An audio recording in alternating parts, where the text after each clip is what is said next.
It's 11:11, perfect time to stream. I do have to roll the ads, and I also think this lighting is terrible. I have obviously not really been streaming, and so I feel like I'm getting lazier and lazier about the streams, and I don't really set up at all, which is why I just leave them there. Turn the light on. That's my backdrop, I definitely am better off streaming at the table, and I don't because it's more convenient to plug in from the couch. So yeah, I should probably get a ring light because again, this lighting is awful. I'm maybe gonna see what it looks like if I turn the light off in the room, but then it might be dark. So either way, I'm gonna mess around a little bit while we're on break, and we'll be back in 3 minutes.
Okay, so I didn't get the ring light. I did turn that light off, and I feel like even though the quality of the picture is not as good, I feel like the lighting looks better. And then you maybe saw me, I don't know how ads work on Twitch. I was moving this around, and it looks really good, like right here. This is dope as fuck, but I'm not trying to hold this light right here. But this is like dream lighting, and I wish I had something I could just set it on, but I don't. Maybe? No, there's no way. right here. What if I would edit that?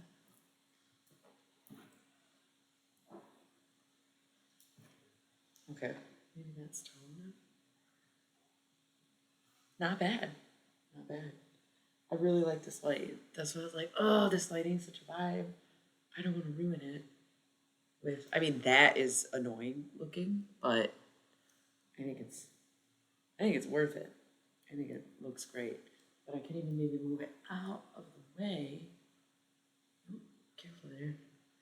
Got this box. Okay. Whatever. I think it's cool. Yeah, right? Like this colors and the color. I like it.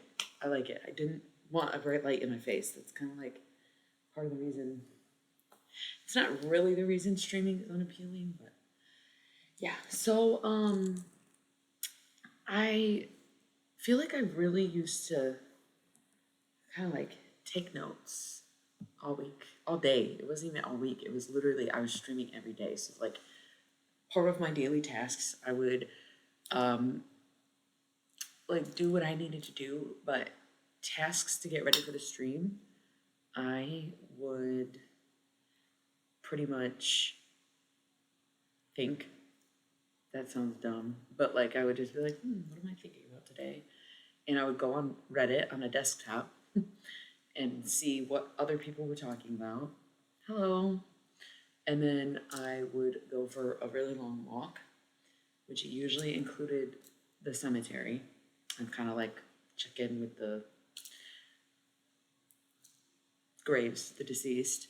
And then I'd come back and I would chat with a friend usually, and then I would stream. So I like prepared. I was like, okay, this is what I'm going to talk about today. This is what is on the agenda. This is what people want to know. This is, you know, things like that. This is messages that need to come through. I would say even prayed a little bit. I was like really into Jesus. And nowadays I'm like, fuck if I care, which sounds really bad, but part of it is like, sure, I don't,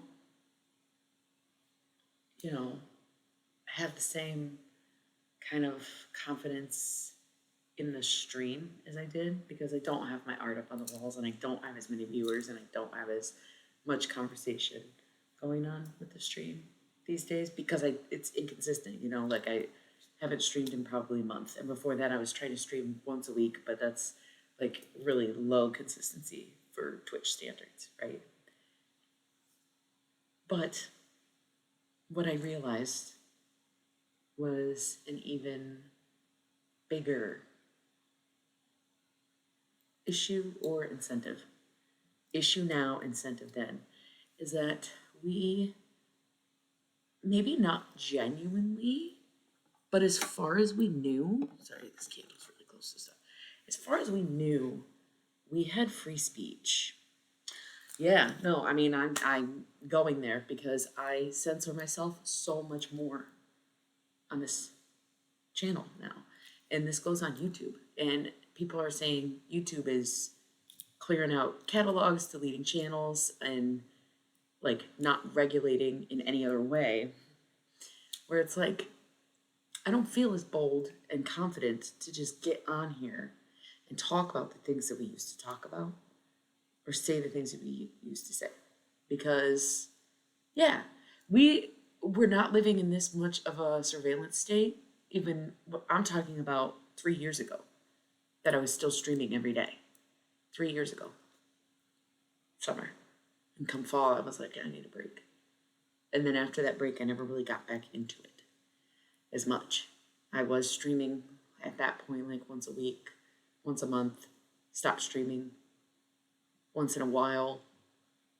And then, you know, I was like, I'm motivated to stream once a week because I missed my friends and it is like a great social outlet, but I also am very social now where I go out at least twice a week, usually 3, maybe 4 times a week. And I don't, you know, back then I lived more remote and I didn't have a car and I didn't, I mean, I have a lot of new friends. I'm not gonna lie. Like, some people are like, no new friends, and I'm like, why? My old friends fucking suck. No, I'm just kidding. I mean, some of them are cool and some of them are not. Um, or some of them I just don't see. So like, I have new friends, and I see them a lot. Um, so there was also like this social need for streaming that is not as much of a need for me anymore. So all week long, I had plenty of time to stream. I had nothing going on for like 3 days straight. And I was like, I'm gonna rest because I was nonstop for a week straight before that. And so I was like, man, it was different when I would be like alone all day, every day, or using it as escapism, but it's just not really like that anymore. And it's not that it doesn't fit my life, because I do feel like it fits my life, because hugely it's who I am. It's the work that I do, and it's something I love. So it definitely still fits my life, especially because I, in the last couple of years, started doing the interviews, and in the last couple of months, I started kicking up doing social media again. Um, so it very much aligns with me and who I am and what I do. I think the biggest hang up is the censorship, dude. It literally, somebody said something on my channel, and I was like, hey, man, like, don't fucking say that. And the craziest thing is what they said should not be a big deal, and is not something that was even like registered for me in my vocabulary 3 years ago. Had no fucking idea like what the situation was. Never knew in the context that we discuss it today. And 2.5 years ago, we openly talked about it and criticized it. And now I'm like, yo, do not say that on my channel, because I don't want to get flagged. Which, bitch move, cop out. You know what I mean? Because my platform, not that big. And yeah, it would suck. It would suck for a lot of people if I lost my channel. Not necessarily on Twitch, but on YouTube. Because, well, I wouldn't want to give anyone a reason to like hack me or something. But it has like every reading I've ever done on there. And so people like to be able to go back and rewatch their readings, There was someone I did a reading for, channel message. It was, I think I did it for them in 2021, and they messaged me in 2023 and was like, do you still have that? Does the link still work? And I was like, yep, search my channel, send it to them, And not only that, but I have every stream I've ever done on Twitch on there. And I have gone back and watched some of them, especially at the time when I was streaming every day. Like, that was another thing. And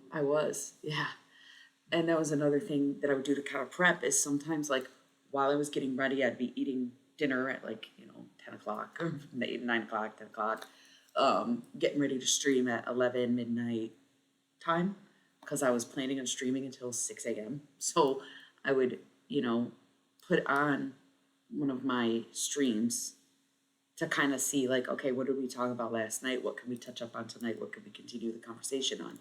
But to be honest, things were a lot more interesting then, because there was people who did, I have this AMA here, but nobody asks me anything anymore, because we're not ever really talking about anything on here. You know what I mean? We don't have very deep conversations like we did. And it was like partially channeling and partially my own esoteric knowledge, right? Where people would ask me about things or ask me things, and I had an answer for everything, which I'm not saying it's unfailingly, undoubtedly the correct answer, but I had an answer for everything. So people were constantly asking questions or saying, "Can we talk about this? I want to know more about this. What do you think of this?" And I'll do live research. Like I might be like, "I don't know, can you tell me about it?" Or like, "Let's look up evidence or whatever." Shit is boring now. And I'm never bored doing the streams, but I think if somebody were to go back and listen to it, it doesn't have the same beneficial factor to it that it did when we talked about real stuff. And the thing is we did a lot more tarot. Don't get me wrong, it was a lot more tarot back in the day. A lot of channeling. That's something I really don't.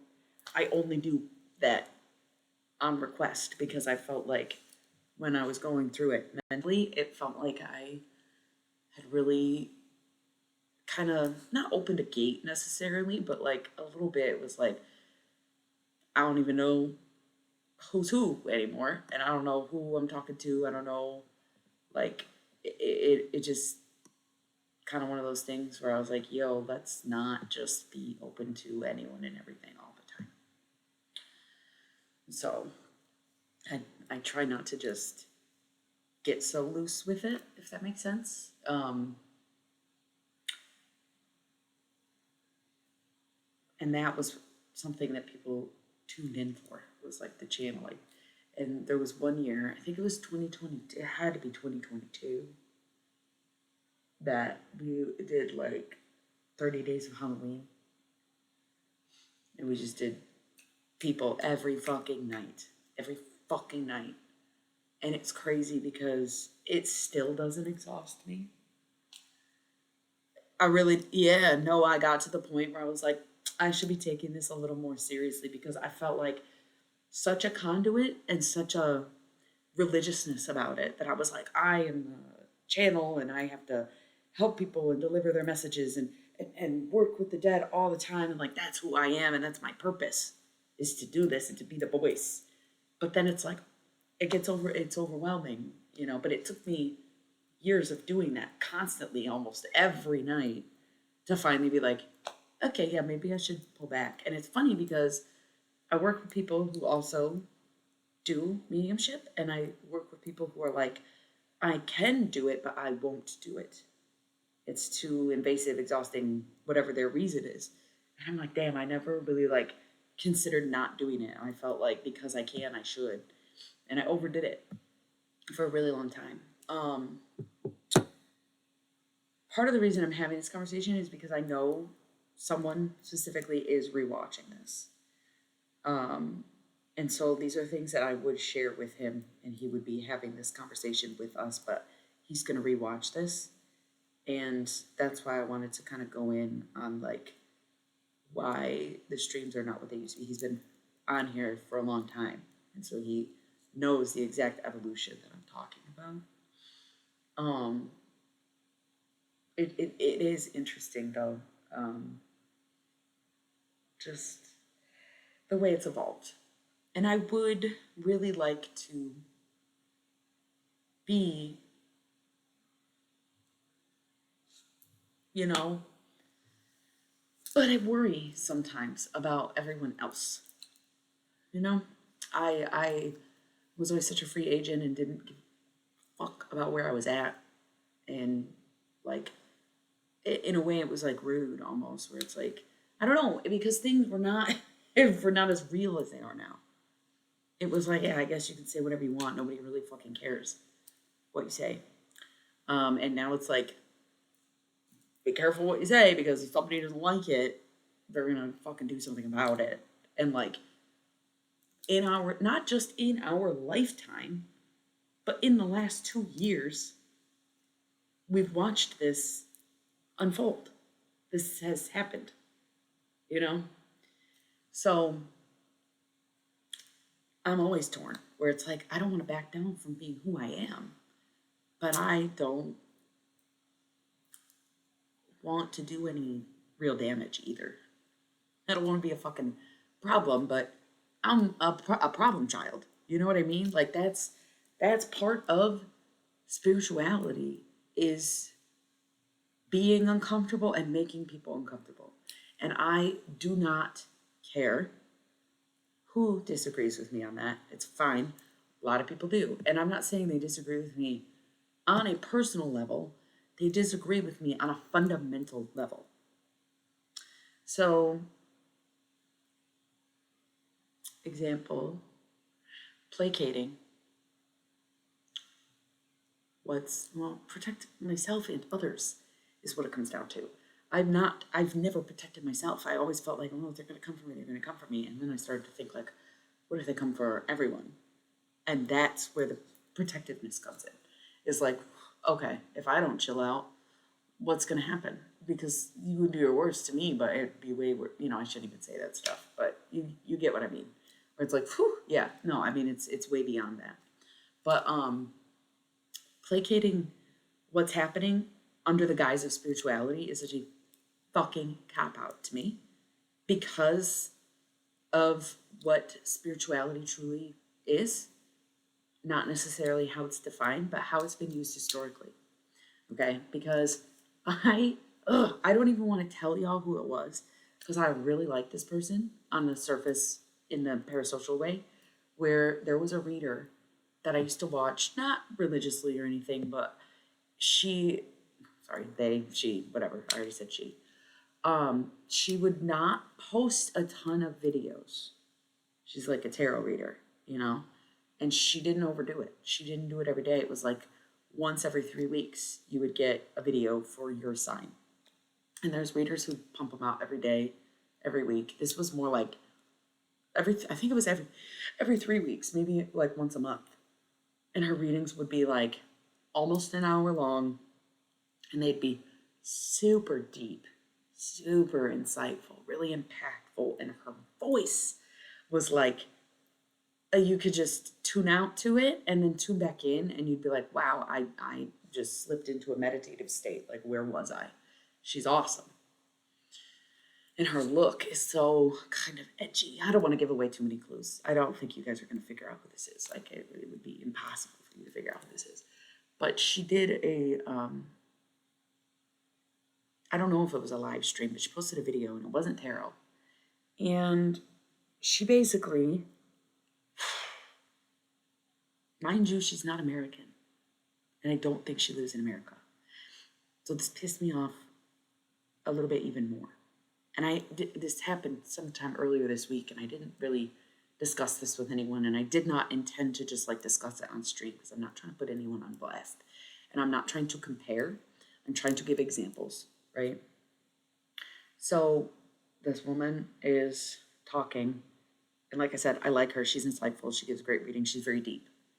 I respect her as a reader, and I cannot say that about a lot of fucking readers that I even I watch. Some of them, I'm like, girl, you're schizo posting. Like, cool it, and that's probably a really politically incorrect term, and I shouldn't say stuff like that. I'm online too much, But she was doing this stream, and she was like, she kind of brought up politics. Like, I don't remember verbatim what she said, but the basis of what she was saying was everyone is so divided now that you think if someone doesn't agree with you, they're wrong and therefore they're bad, and that's not true. I was done after that. I was like, I get it. People think spirituality is supposed to be Buddhism, right? It's not always going to be like that. Some examples that are out of my repertoire. Okay, it's a close practice. I'm not claiming to know it inside out, and it's not something that I practice myself because, again, close practice. It's not really mine to say. So I guess I won't be specific on what I'm talking about, but there are certain religions or practices that were created to help oppressed people get out of the situations they were in. Okay, so if they had this ideology that everyone's equal and everything's the same and no one's good and no one's bad, then quite frankly, slavery probably would have never ended. Like, again, not really my place to say and not really my practice to speak on, but from what I know and what I've learned from people who do the work and do those things, they had spell work, potions, practices, rituals that they used to help free themselves and others. That's history. That to me is spiritual history, religious history. Okay.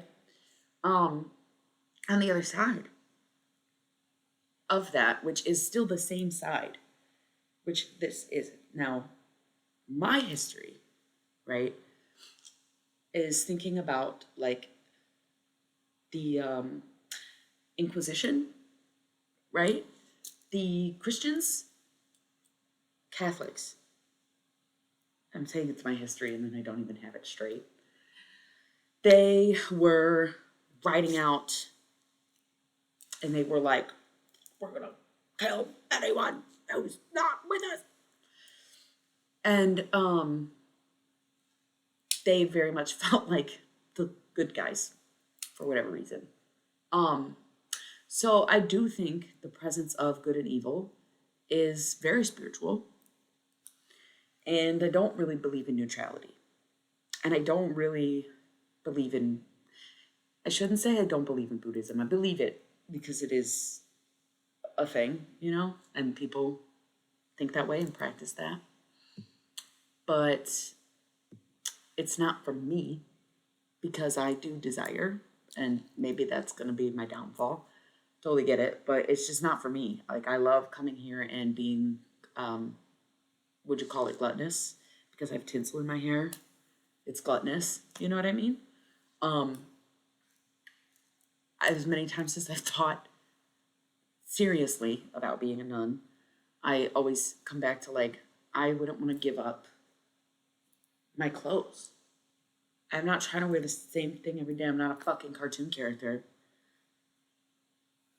I'm a TV personality. You know what I'm saying? Like, the earthly materials, I'm on Earth.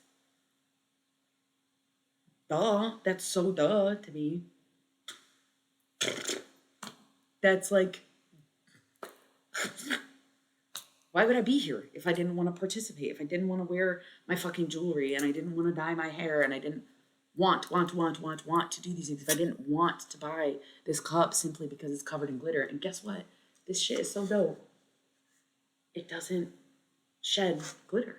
It doesn't, if I do this, glitter doesn't come off of it. Do you know how fucking rare it is to have something this glittery that doesn't shed glitter?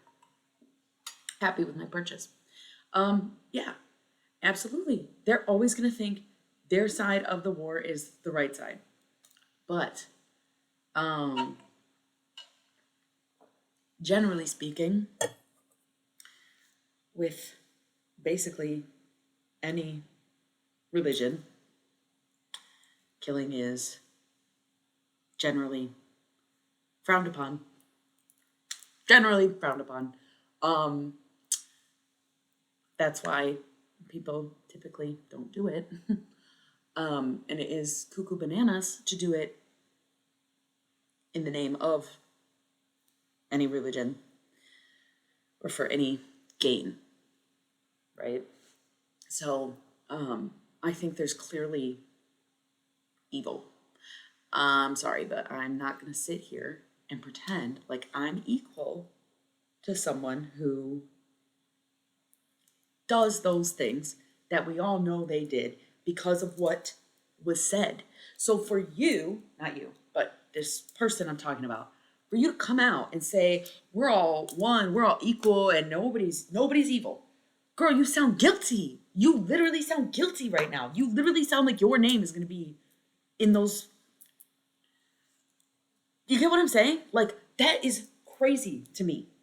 Because as a spiritual person, and even, dare I say, spiritual leader, you are here to protect people from that kind of warfare. And being complacent is to be complicit. And that's why I have so much respect for these certain religions and practices that were like, we are going to fight back in the way we can because we are being killed, oppressed, tortured, maimed,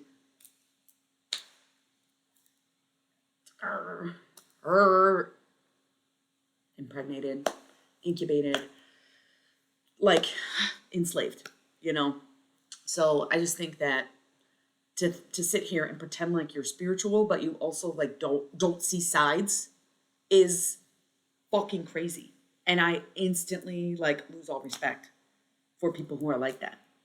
Because even Jesus is one of the most, if not the most popular religious figure in the world.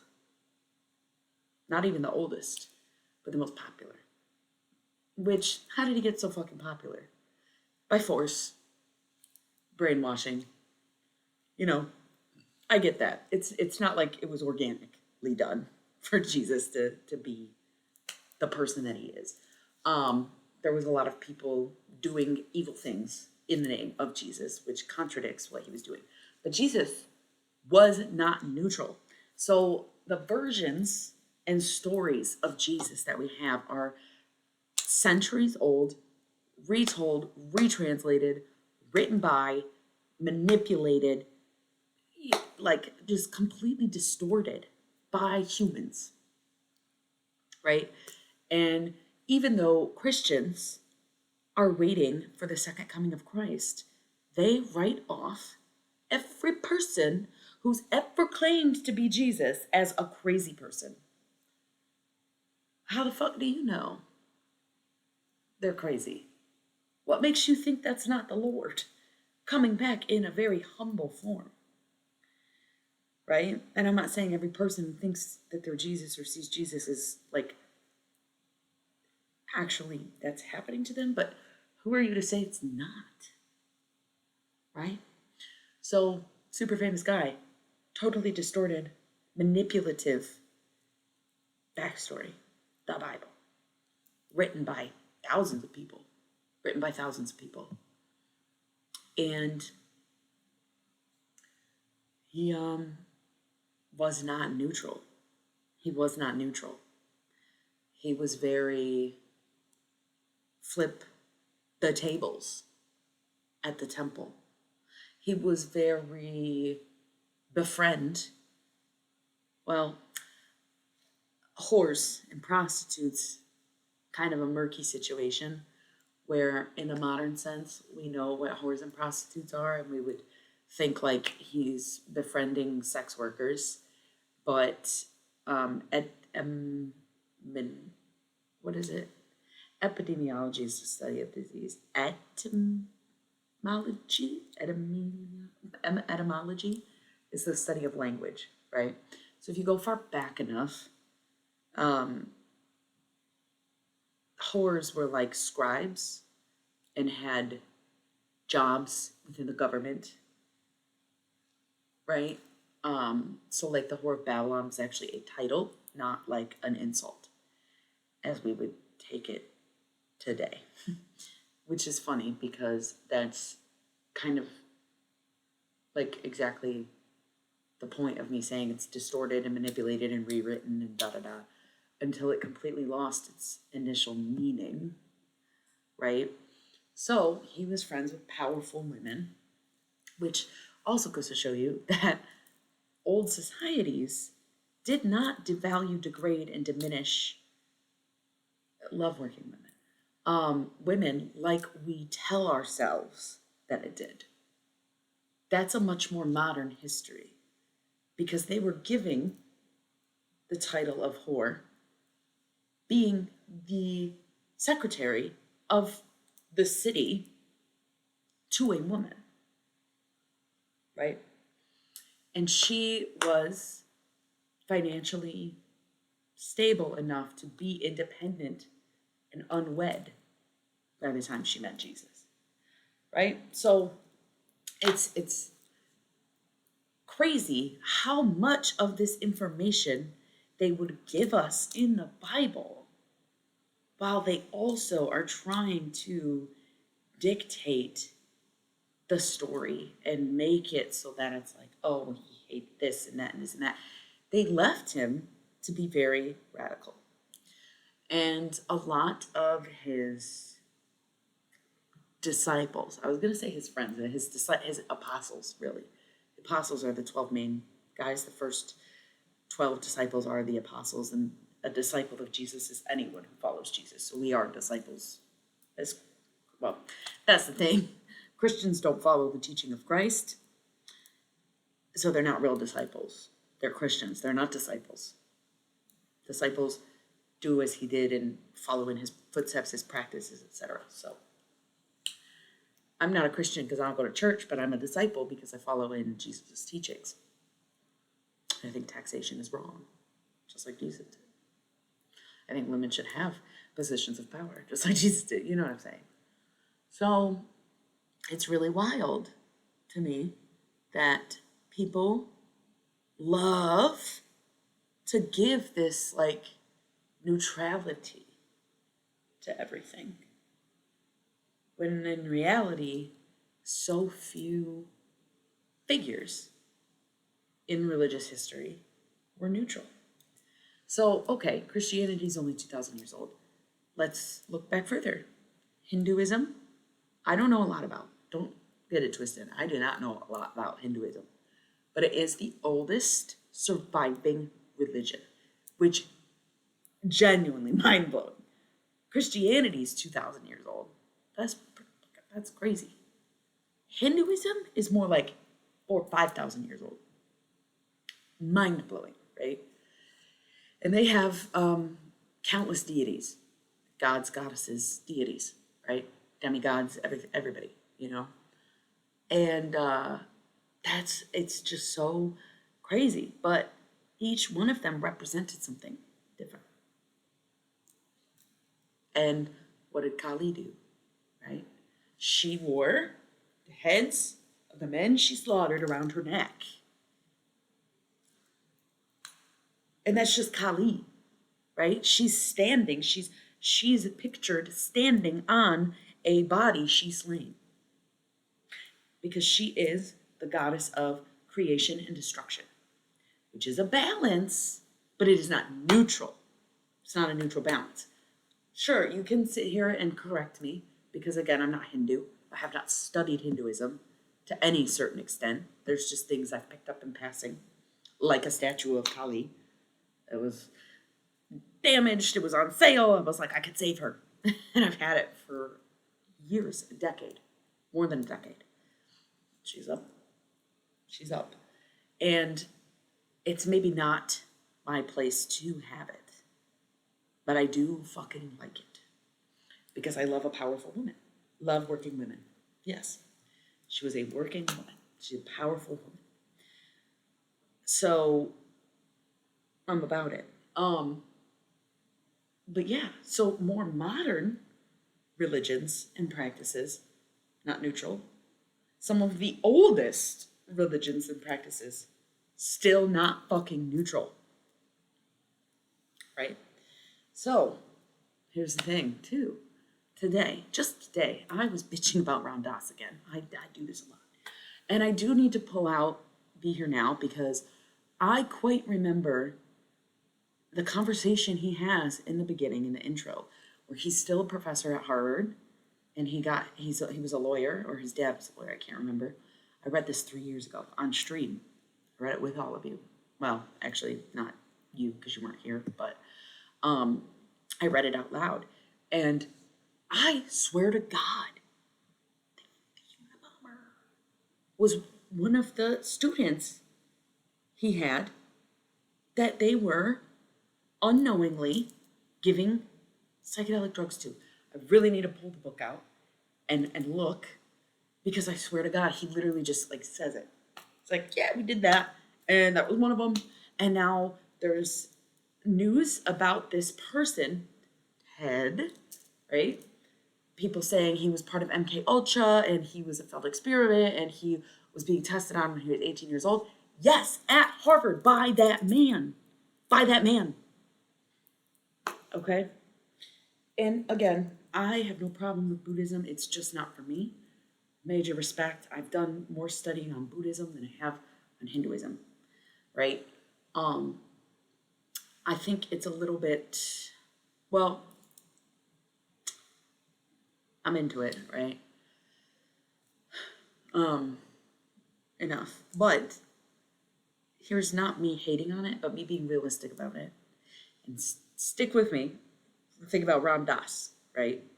He was a privileged white man in the 60s who was illegally giving illicit substances to teenagers who were his students. Okay? And he admits this in his book. And it is not an apology. It is not a claim of righteousness. I know you don't. We'll talk about it sometime. I mean, we'll get into it. But it was just facts. And he's like, yeah, but these same psychedelic drugs that I was doing illegal experiments on teenagers with changed my life and who I was. And now I'm Ram Dass. His name's like Alan or something. But now I'm Ram Dass. And I know things. And I'm super smart. And I'm very peaceful. Okay? No, it's not cool. And then to continue through the book, again, I read this out loud to people. To continue through the book, I was like, I'd get a little tripped up on certain pages where I'm like, this is sexist as fuck. You literally want to sit here and say everything is one and everyone is one and we are one, but then you want to go on to say the man is the guru and the woman is the student, and the woman can learn from the man, but the man cannot learn from the woman. What? You're going to sit here and preach equality and say we're all one, but then you're going to go on with this sexist inequality bullshit. That doesn't make sense. So this act of neutrality, especially in spirituality, has always been fucking bullshit. Not just when this woman says it, not just at this time, but it has never been a thing. It's never been a thing, right? So Buddhism, right? I don't think Ram Dass was a Buddhist. That's not the point. My point is, do we know how Buddhism came to be? Italy? Okay. Siddhartha. I read that book in high school. I was really into doing stuff at the time. So, sparked major discussions in the classroom, and I'm like, debatable, whatever. You want to get rid of all your stuff. Siddhartha. I haven't read this since high school. Forgive me, that was a long time ago. Siddhartha was a prince. Siddhartha was a prince. Hey, I don't know who that is, do I? It's supposed to say if I have a new follower. Are you not new? No, you're not new. Did you change your name? I don't recognize you at all. You've been following me for a solid amount of time. TC, what the fuck did I do? I can't get the pop-up to go away. I don't know how that works. Okay, wait. Yeah. TC, I don't know. It's not ringing a bell, baby. I don't remember. We're having a very deep conversation.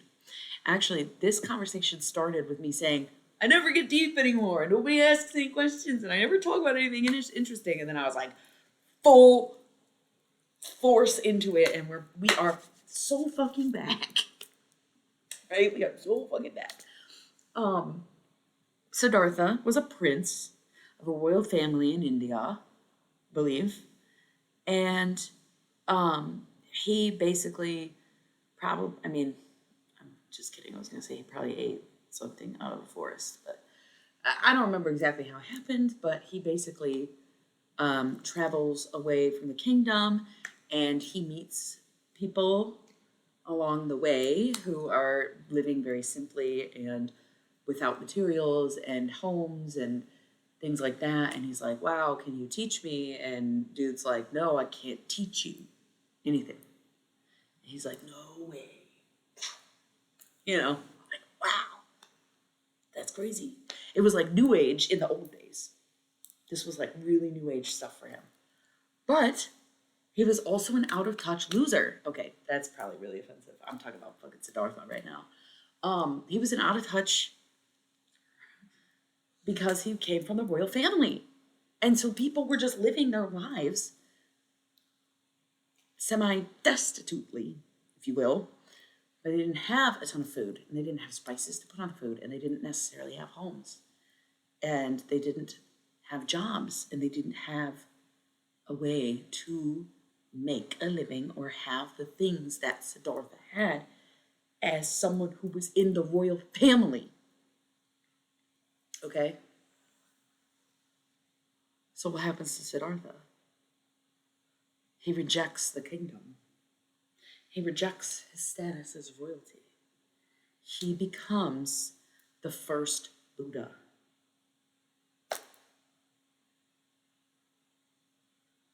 Did I have a point? I don't want to say. I don't want to say. Because again, I'm not hating on Buddhism, obviously. Like I try to be more Buddhist, if you will. Or I shouldn't say try to be more Buddhist. I try to hold space for Buddhist ideals. I try to be neutral. I say it all the time, especially when I'm at work. I'm like, fuck, I want to be a better person and I want to be less judgmental. And I want to be able to have that certain kind of stillness in me. And I want to be able to have that neutrality to some extent. But then I see that neutrality in action and I'm like, this is not it at the same time. Okay, it sounded bad. It sounded like I was really hating on Buddhism. I hope if anybody's watching this and they get offended, that they watch the whole thing.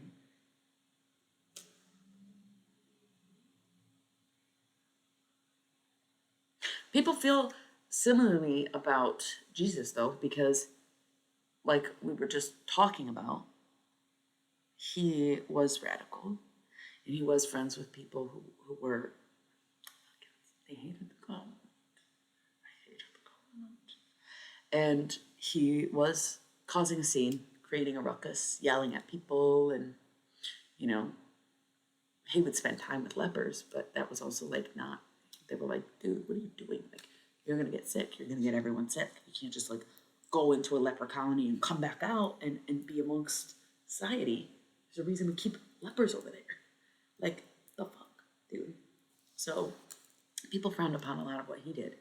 But it was almost like, not the opposite of what happened with Siddhartha, but it was like crazy because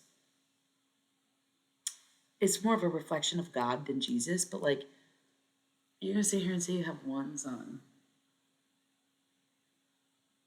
and kill him? And kill him? What was your point, bro? That was weird, right? Like, that was weird. So there's criticisms in every religion, right? And there's extremists in every religion. And I think the Buddhist way of life is really solid, right? But despite the fact that Buddhism is so neutral in this way that I'm criticizing, a Buddhist temple is so much more inclusive and welcoming and community oriented than many other religions. And to me, that's not being neutral. If you have meals to share with your community, because I stayed at a Buddhist temple once for like a day or two, and basically like anyone could come help with dinner and anyone could eat, and they made sure they had enough for whoever to come eat, and they would feed the homeless if they had to, or in some scenarios, people who didn't have traditional jobs or needed a place to stay could work for their keep. To me, that's not neutral. So as much as there is like this teaching in Buddhism to see everything neutrally and to not desire and to not be trapped into suffering, I guess.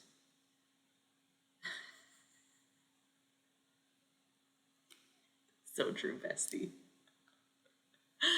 Um, Buddhism is inherently not. Buddhism in its ideas is very neutral, but Buddhism in practice is not neutral. It's very pro good. It's like, sure, you might have to work to earn your keep, but we will let you do that. If you need a place to go, you can stay here. If you need a meal to eat, you can eat here. And that is more like, I don't know, that's same ideas that Jesus had. You know what I mean? Like, but so many Christians are like not into that. Buddhists are. And that's like the monks. I think they're Buddhists, right? The monks that came from, is it Tibet? And they're walking for peace. That to me is not neutral. That is not neutral to me. To say we see war, we see hate, we see anger, we see all these things going on in the world, and especially here in this country, because they do a walk of peace every year in different parts of the world where they feel it's needed. So they see that it's needed here and they came here for a walk of peace.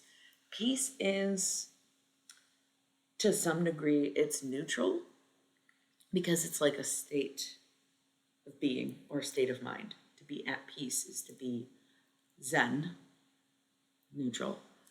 But there's war and peace. So to me, it's not as neutral as the ideology.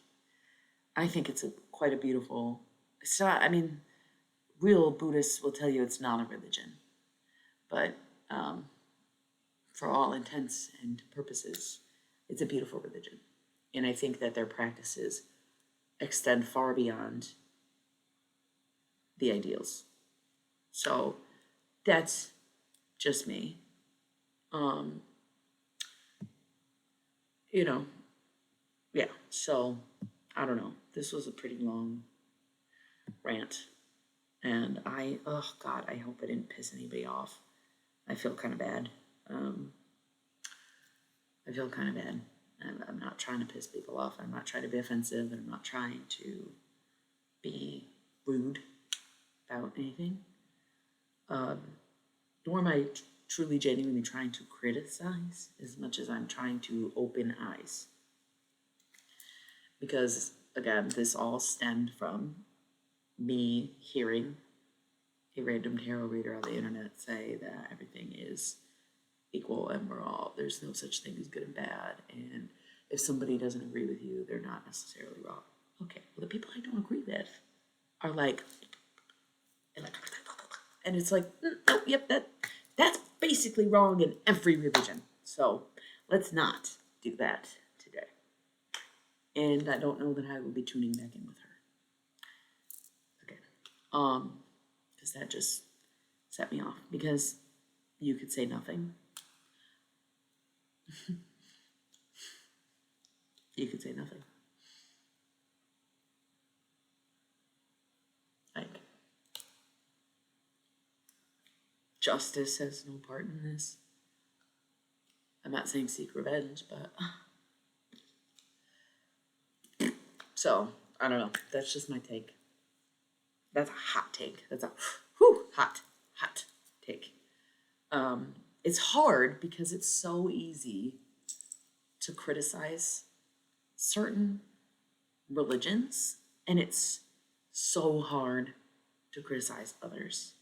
So for me, because I'm Catholic, it's very easy for me to criticize Christianity because I know it real well. I was raised in the church, went every week, sometimes 2-3 times a week, celebrated all the holidays. I know all of their rituals. Like, I know Catholicism, not necessarily Christianity. I still am a little unclear on the different sects of Christianity. I try to keep them straight, but I don't always. Is that a shadow? What is that? Oh, it's anyway, super easy for me to like criticize, you know, Christianity, right? Catholicism. Um, and then shit with the Pope is crazy. Crazy. Sinead was right the whole time, poor girl. Did not live to see this day, and it's such a bummer. And nobody talks about her being. But why not? You know? Why not? I don't know. We don't need to go down that road, but just saying, why does nobody ever say that about her? They say it about so many other people. She openly criticized the Catholic Church 30 years, about maybe more, than people were ready to talk about it or had any evidence of it, you know, even though there was surmounting evidence of the abuse that she was addressing. Just years before photos and information pop up about it, and I never heard anyone ever say she was. And I find that so interesting because you're so quick to say it about so many other people, and not her. She was like their biggest ops, bro. Like, that's crazy. I don't even know how she died. She herself, she was Muslim. She wouldn't do that. You know what I mean? Like, that low key doesn't make sense. I'm gonna look.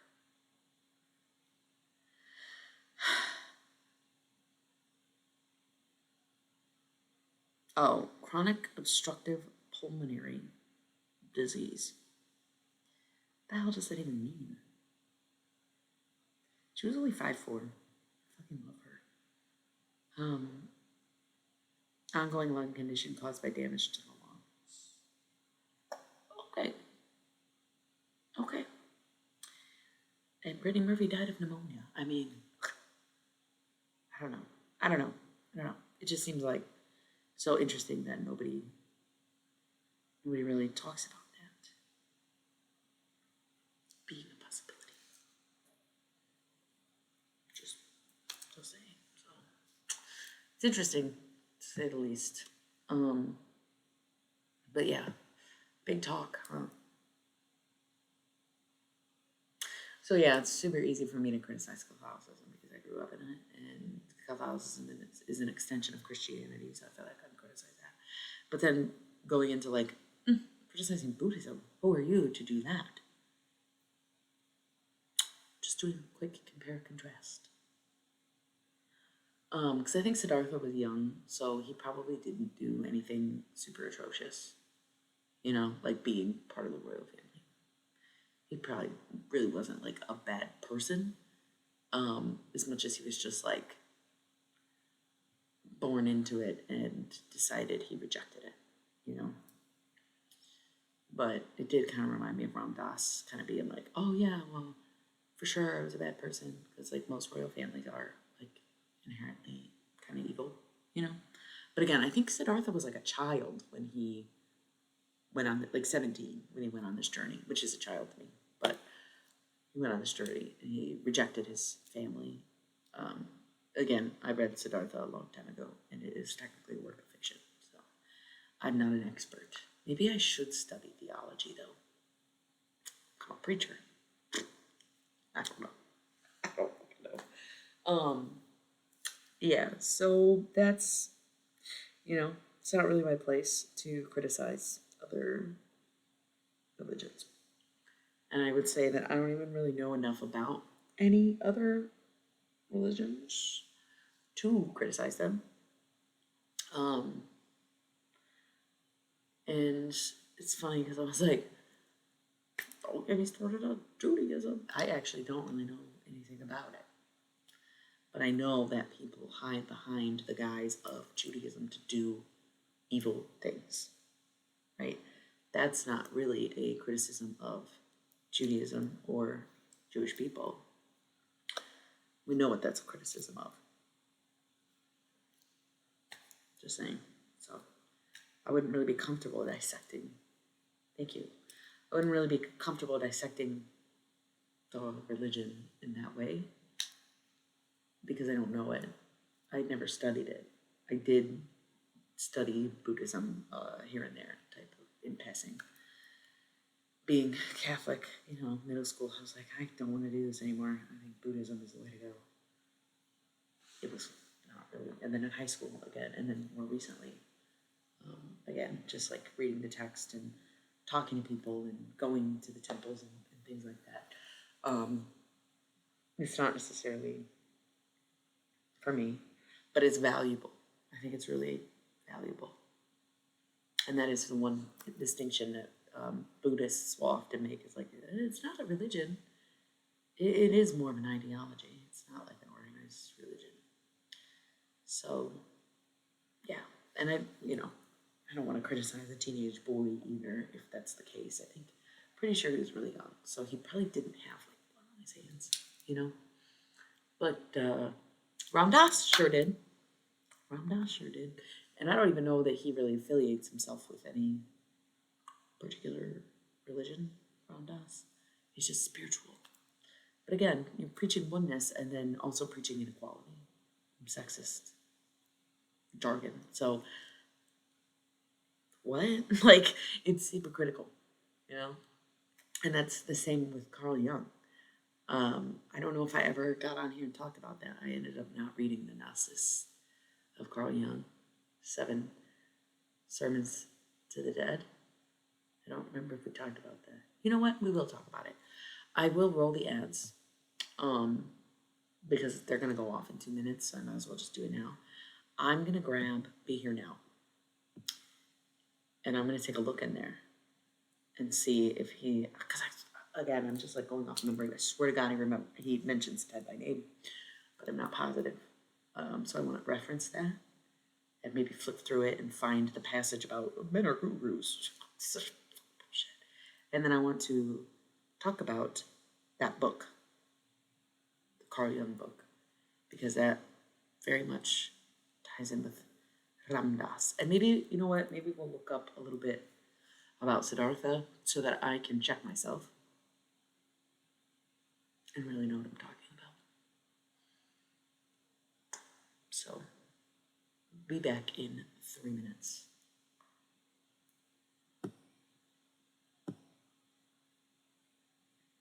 Do something fun.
Okay. As mentioned, Siddhartha, technically the book is fiction, right? Obviously, no one was fucking there that's alive. The book was written in 1922. Um, but it is, kind of like what I had said. But I kind of am wondering the Buddha, Wikipedia. Oh my god. Hi. All my friends are here now.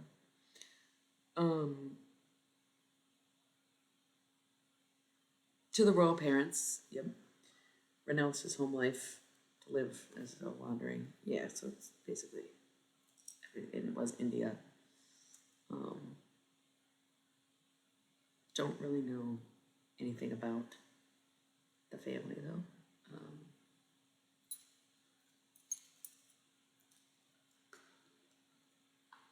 Um,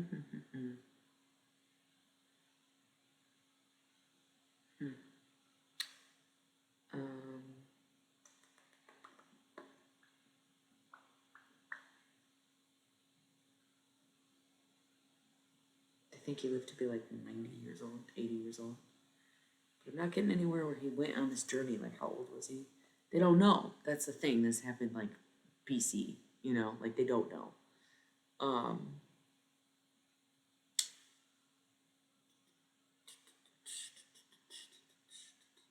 I really don't know. His father was elected. Um,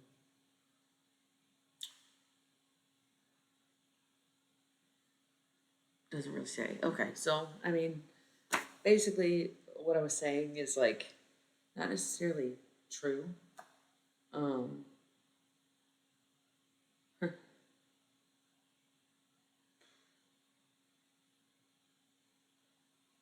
but pretty accurate to what I was saying and what I remembered about Siddhartha. So, again, love Buddhism, to be honest. Also, I never finished this book because it got to a section where it became yoga, and I was like, oh, we'll do it on stream together. And it's like, girl, you do not have a setup to be doing yoga on Twitch. Like, the fuck? No, no, no, no, no, no. So I never finished it. But my bookmark, because I was not super into reading, I started reading around this time. I read like the Kim Gordon memoir, and then this book, and then I don't even know what else. Like, I literally didn't read a book for like almost 10 years, and then started reading again in like 2021. So, this is my own quote. I inspire myself. Every shit. Every hinge holds a door. Every hand opens it. I like that, dude. I like that. Okay, so back to the point.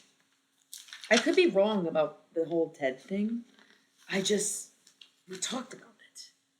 I kind of remember, like, I'm pretty sure he said it. Like,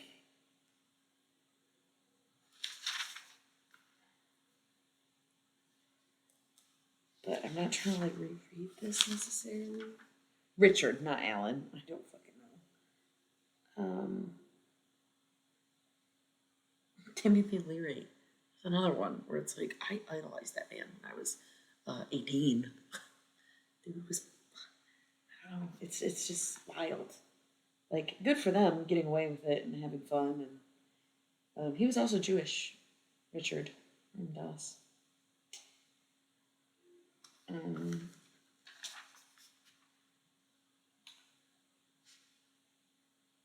There's a Tim. Maybe I was confusing Tim. I'm trying to get to the part. Oh, Tim Leary. Okay. I'll give up being Richard Alpert. That's his name, Richard Alpert. So I'm trying to get to the part where they do the experiments. Tim. Giving them LSD.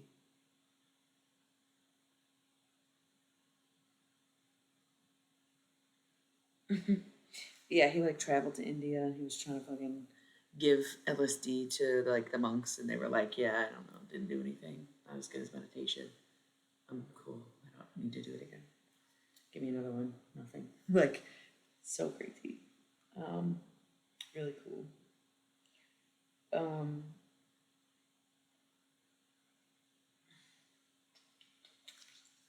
I don't know if I may have passed it. I Blue. I'm not sure if you're still here, but you were part of the reason that I'm having this conversation or was thinking about this because um, I referenced this book earlier and then I referenced it again during the stream. So it's actually hilarious. Um, and when I was talking about the car, um, she asked how I would describe myself. This is the reason that I said that was this book. Okay.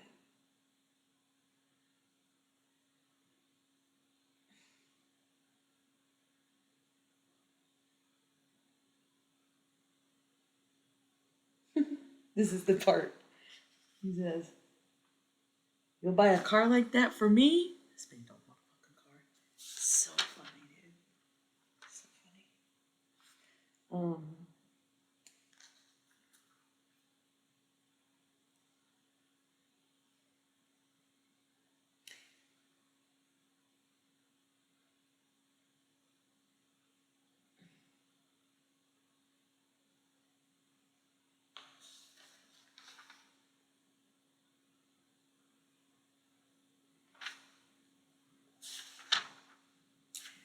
I can't remember when they started experimenting in terms of the book,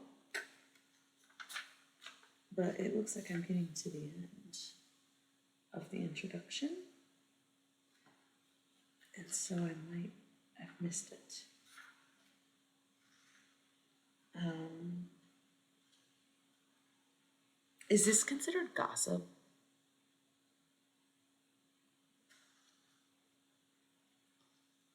2 days into Lent, I folded on giving up liquor for Lent. So I thought I'd give up gossip, but I really can't figure out like what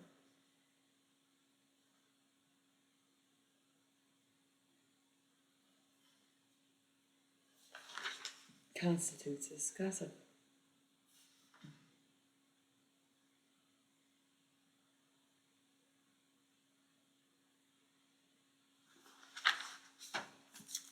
So, okay. Um,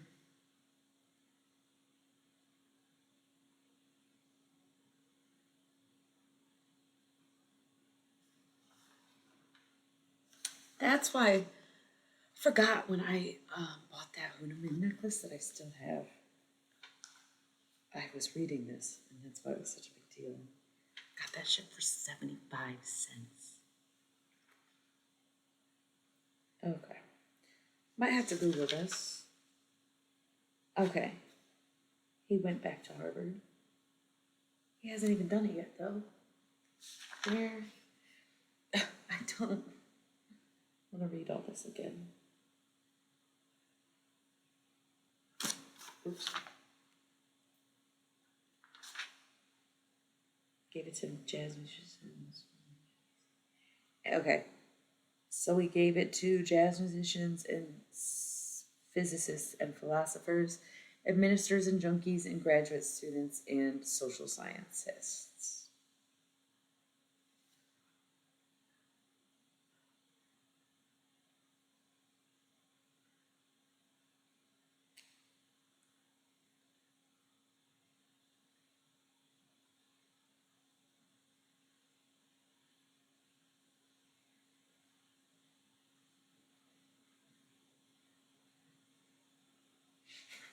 This is so crazy. It is really cringe because it is the 60s and I get like things were different back then and he has some points. He has some points of where it's like it was very revolutionary, if you will. Um,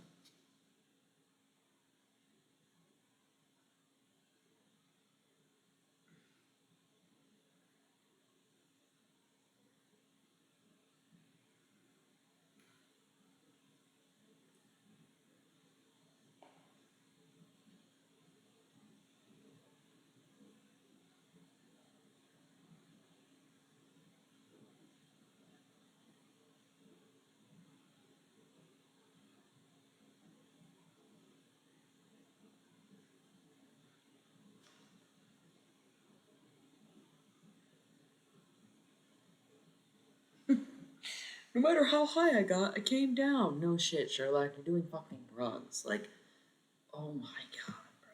It's crazy. Um, Press conference. Okay. That. Would you call it to call? Is too far out. Tibetan Book of the Dead. That's where the Grateful Dead got their name from.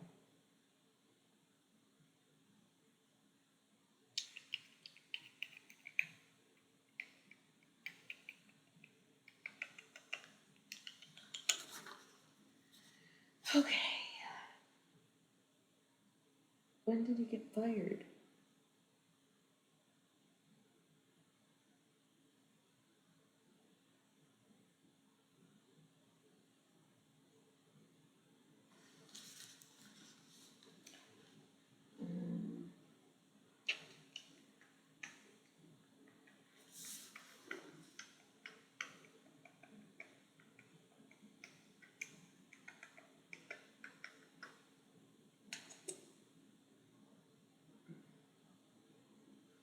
Okay. When the fuck did he get fired? I'm so confused. I would maybe have to read this whole thing over again.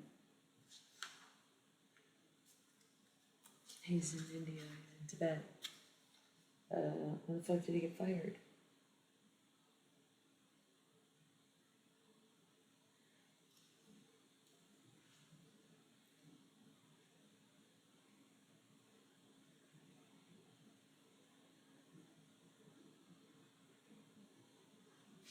This is also weird.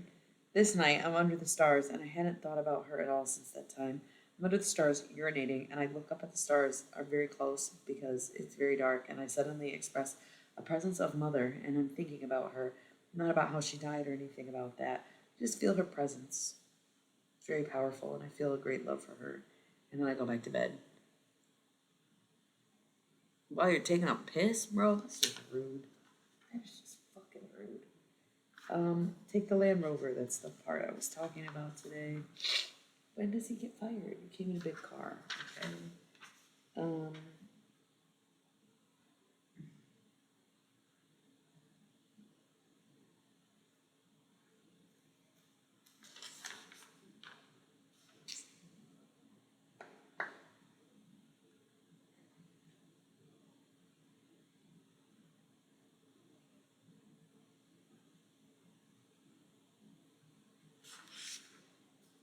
he's still. I'm. Unless it's at the beginning. I guess.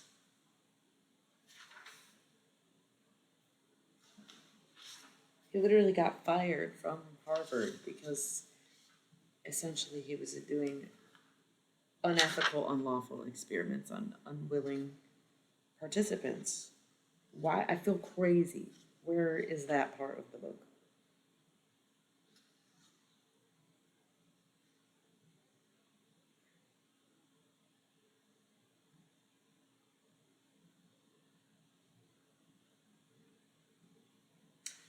Man, I would have to like read this whole thing over. Namaste. Namaste. Whatever, dude. I'm gonna try Google. Um, yeah, because I distinctly remember reading about his downfall just as much as his peaking. But either way. Um,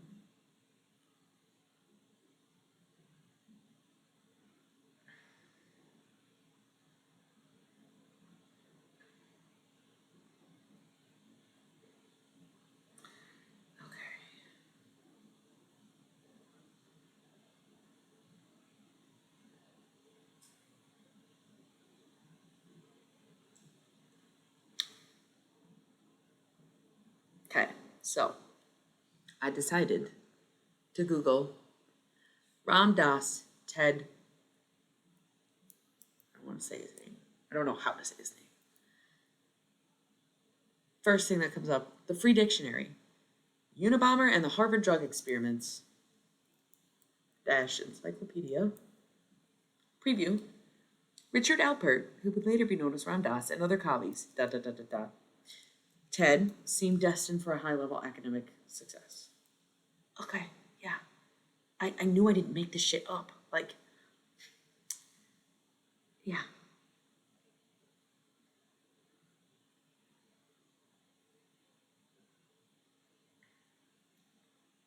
Conspiracies and secret societies.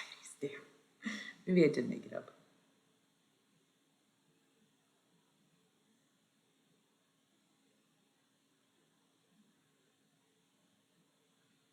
Okay, this is all literally like pulled from the book. And this is saying that some of them volunteered for the experiments.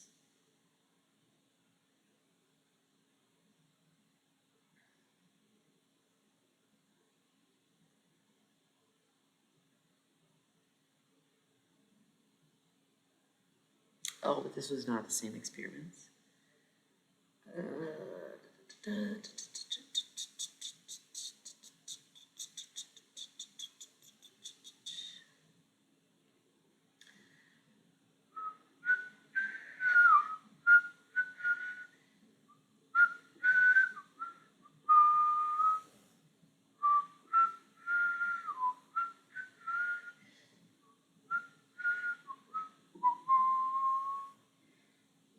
No, this isn't it. Maybe. Okay. Can I search on this page? Because I didn't see anything. I don't know how to search on a web page unless I'm on a desktop. I swear to God, he mentions his name in this book. I just couldn't find it, and I'm like, maybe I made it up. I really don't know. That's so crazy to me.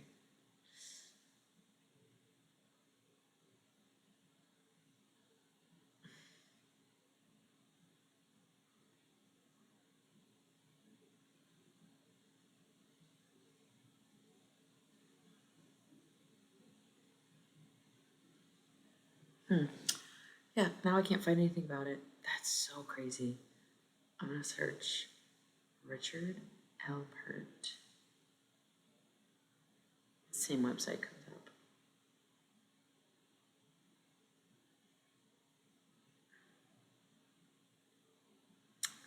It literally feels like that right now.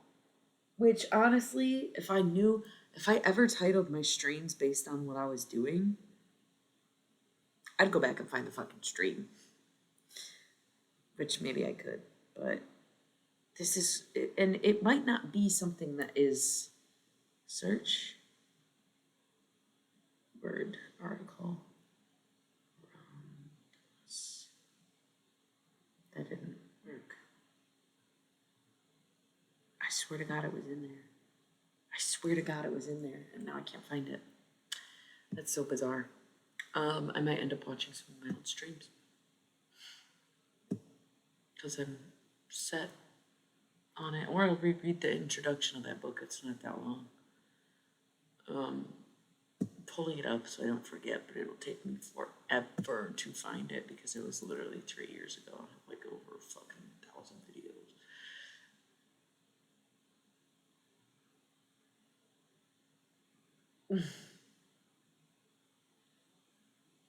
I should bring back my tarot videos.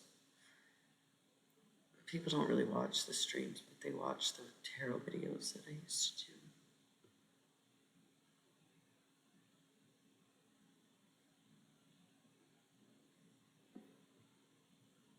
But I also did them like, I basically was putting out videos every day, and I just like should do it. I should do it.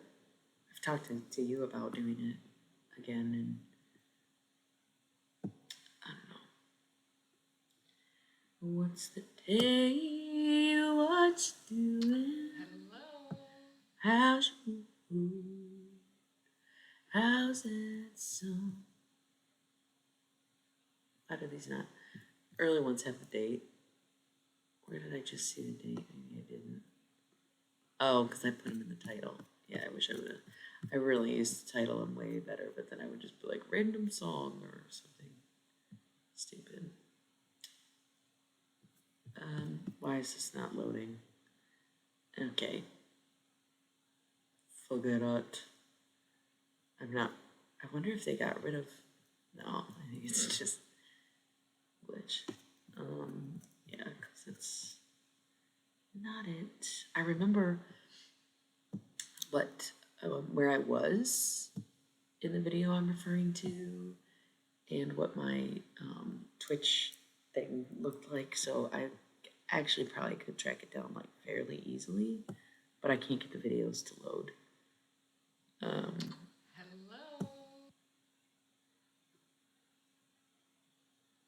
Which is like part of it. They just won't load. That's so weird. I don't know how to get them to load. So whatever. Actually, if I go in on the back end, I could probably do it. But also, does that mean that they're not available to other people? This is what people were talking about. YouTube being shut down, and now a bunch of people's videos are gone. Channel's gone. So crazy.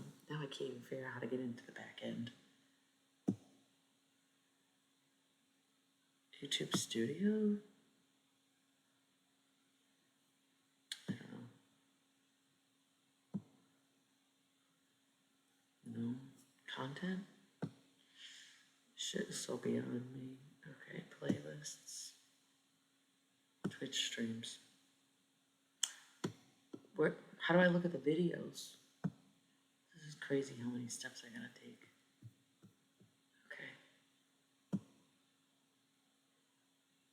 Okay. It's all this to-do list. I've served so many fucking looks, dude. I think I said this recently where I was like, yo, I literally, what the fuck just happened? What did I do? I never look back and be like, oh, so cringe. I look back and I'm like, wow, you were fucking eating, dude. That looks so good. Love it.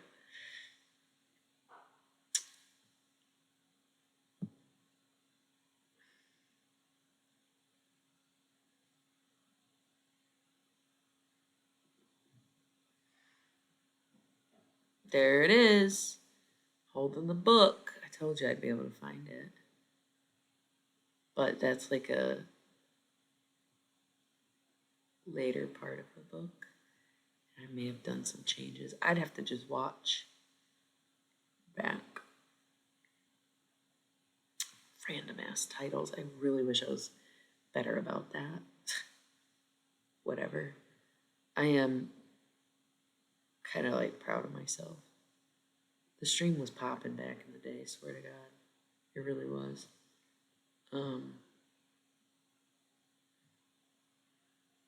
Really, really good. Really fun.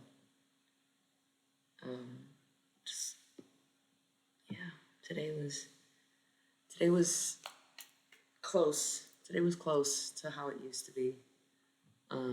It was really fun, but I think that was a good enough conversation. And honestly, it's not super late. I kind of wanted to finish a book today. Oh, The Gnosis of Carl Jung. I put this on my story at one point just to like talk to the people who like keep up with my book reading, but I don't know. I feel like hungry. I didn't finish my dinner earlier, and now I'm like, fuck, I should eat something.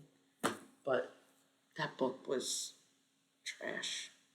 And I feel like I'm repeating myself because, like I said, I posted this on my story, but I don't think I talked about it on stream. That guy was wacky too. Just like some psychologist who happened to be spiritual, and he,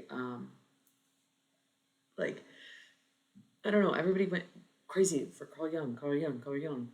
But then I was talking to my cousin, and she was like, yeah, I think people kind of stray away from Carl Jung in the same way they strayed away from Sigmund Freud. You know, like he was a father of modern psychology, but he is not regarded as like knowing anything nowadays. I don't know. But Seven Sermons to the Dead, I totally misinterpreted it. I thought it was Seven Sermons of the Dead. It was to the dead. This man thought, which like I'm a medium, my channel, I was just talking about talking to dead people earlier today, right? this man genuinely believed that a group of dead Jewish people came to him and asked him about death. That to me is so fucking crazy because anything that I know or learned about death has been from dead people. And you might get the off one or two people who like are a little freaked out and don't know what's going on. But that to me is not, it's not like it lasts. And there's other dead people there. And of course, like sometimes you don't believe them. They're like, no, you might be dead, but I'm not fucking dead. So sometimes you have a living person be like, no, honey, like, you're dead. And they're like, fuck. Okay. But once you accept it, you know, right? So these people knew they were dead. And they came to this man alive and were like, can you teach us about being dead? That's no, that's whack as fuck that you genuinely believe that. You would be teaching them, but they wouldn't be teaching you. So when I read the title, I thought, this is what he's getting from dead people? No, he's saying, this is what I told them. You're a bitch, Carl Jung. I shouldn't be such a hater. I shouldn't talk shit. I'm not supposed to gossip. I feel bad sometimes because I don't want to be like so critical of everything, but I do think it's very important that we like dissect and analyze the text and ideals that were once regarded as good or accepted. Right? So as a medium, I'm like, that is so whack. That is so not it. Then he goes on where he's like, the feminine spirit is the serpent. Or the snake, or whatever he said. Like, you're gonna tell me that this is right here, and you're still gonna say no, the woman is the serpent, is this the snake? Okay. And he goes on to say that serpent energy, I can't remember if he used serpent or snake. That energy is more or less, he was saying, again, I returned the book, I didn't finish it, I got like a third of the way through, and I was like, I'm fucking done with this shit, this is trash. He was basically saying that the feminine is evil, and feminine beings are whores. He used the word whores in this religious text. Okay. And he said the mother is not a whore because the mother loves her son unconditionally. So the mother is good, but all other feminine beings are whores. Succubus that will trick you and completely agree. Why would I ever listen to a man again when these are the men in question? Crazy. So he's like, basically saying women are whores. Okay. Goes on to say the masculine is represented by a white dove because masculinity is purity. Yep. I was like, I'm done.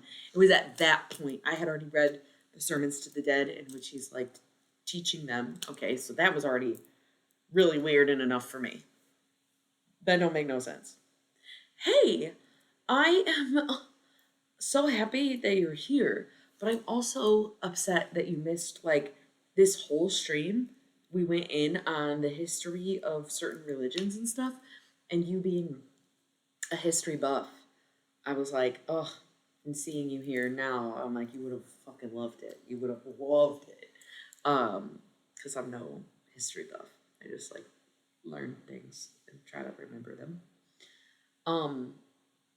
Yeah. So Carl Jung, to me, is just quacked out. the fact that you literally see women as whores and men as pure is mind-boggling to me, considering what men do. Iconic quote, I think it was Cyrus. He's like, they're a social media person, and they were like responding to someone's comment saying like, "Oh, if men were here, who would protect the women?" And Cyrus is just like, "From who?" But he yells. They yell. Sorry, they yell. They yell. From who? Protect women from who? Like, it's frustrating. They made a great point though. Just like, from who? From who? You're right, Cyrus. You're right. From who is truly no notes, you know? Crazy. So I just like never want to hear anything about Carl Jung for the rest of my life. Never really heard anything about him before. I even brought it up to my therapist because I'm sure, becoming a therapist, she probably had to at least like review or study him at least a little bit or know who he was. And, she was like, I wouldn't recommend reading it. And then I'm like bitching about it. She's like, I'm not surprised. Like, he's just some guy, Um, it was just so cringy. So I didn't finish it. But now I'm reading a novel. I got The Payback. And it's very interesting. The first half of the book is set up, which I guess would be like normal for storytelling. Because the first half of a movie is typically set up. And now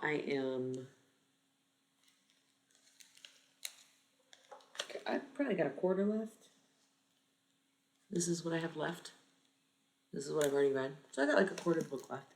There hasn't been there's been action, but like the plot, the action coming is like the big, So I guess this is like the last 30 minutes of a movie, basically 20 minutes of a movie. So I was hoping to finish it today, but I didn't necessarily. I don't think I necessarily gave myself enough time to finish, but then again, I could probably read 50 pages. Well, this is more like 70 pages. I might be able to do it. I don't know. I did read some earlier, but it's late now and I'm streaming, so it's no real telling if I'm gonna get through it, but it's pretty good. I would say it's pretty good. I think that there's references that I really appreciate, and it's definitely interesting because I didn't like. Yes, it's fiction. It's a novel, but it's almost like sci-fi, but it's not sci-fi necessarily. I just hadn't realized that it was going to be. I read the description before I got it from the library, but I just wasn't like expecting it. What's it called? This takes place modern times pretty much. It was published last year. Um, and I do think she's a good writer, and I think it's pretty relatable as well. So it's not what I was expecting, but I would say it's pretty good. It's intriguing enough to keep reading, unlike the last book I tried to read. If you think of it, let me know. Okay. A book that I loved, I read last year, I think. Potentially 2 years ago. Water Moon. Can't remember who wrote it. Not in an offensive way, but she's Asian. So her name doesn't just like come to mind. Because it is like a very Asian name. And I keep saying Asian because I can't even remember where she's from.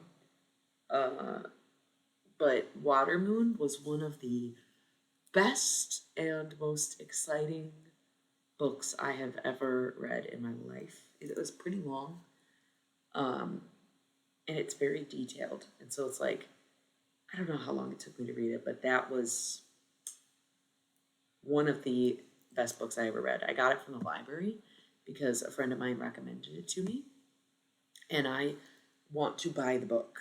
I want to buy it because it was that good. Where it's like, no, I should own that. If I'm gonna have all these fucking books, I should have at least one that I love. Um, yeah, that was okay. All right, I'm gonna jot that down. Whew.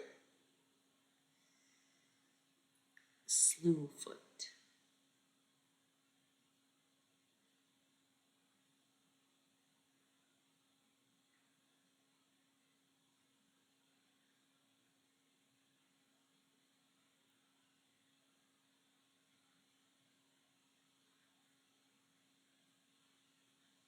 Okay. Yeah. So,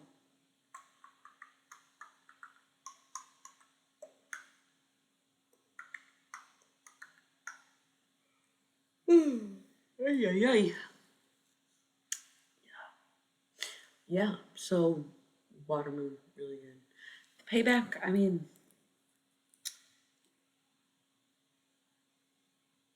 it's cool. I think it's gonna get really good in these last few pages. And it was very interesting. It's a little ridiculous, but it's also strong social commentary. So, not that it like went over my head, but it's like cringe at times, and you're like, well, I guess it's supposed to be like that's kind of her point. So, I think it's pretty good, and it's quick. It's not a very long book. It's not a very big book, and she has other novels, and I would probably read them. You know, I'd probably read uh, the Survivalists, one of her other books. I'd read it. And also, I love the cover. I love the font. I love the image. I love the colors. I love it. That's what drew me to it. And then reading it, I was like, yeah, it sounds pretty good. Um, and then I kind of started one of my own books. It's called It's Time for Your Comeback. Because I was like, girl, you are being super lazy and uninspired for too long. You got to do something. So I was like, oh, I'll read this book. And then I went to the library. Mistake. Because I talked about this for hours about the opera that I saw recently and how it's a book that was written in the year 2000. And I went to the library to see if they had it, and they did. So I intended to just check out one book and read one of my books, and I ended up checking out three books, and I have not read. Pretty much, I've read like 3 pages of my book. So I really gotta like get off the library because it's crazy. Like, please read your own books. It's nuts. It's so funny because it's like everywhere I look, there's books that I forgot I had. Like when I went to grab this Ram Dass book, I forgot that I had a stack of books where that was. And I looked and was like, oh my God, I have more fucking books. I don't even know what books are in there. And I was like, oh, there's the Be You Now. Because I wanted to look up this very situation with the TED thing.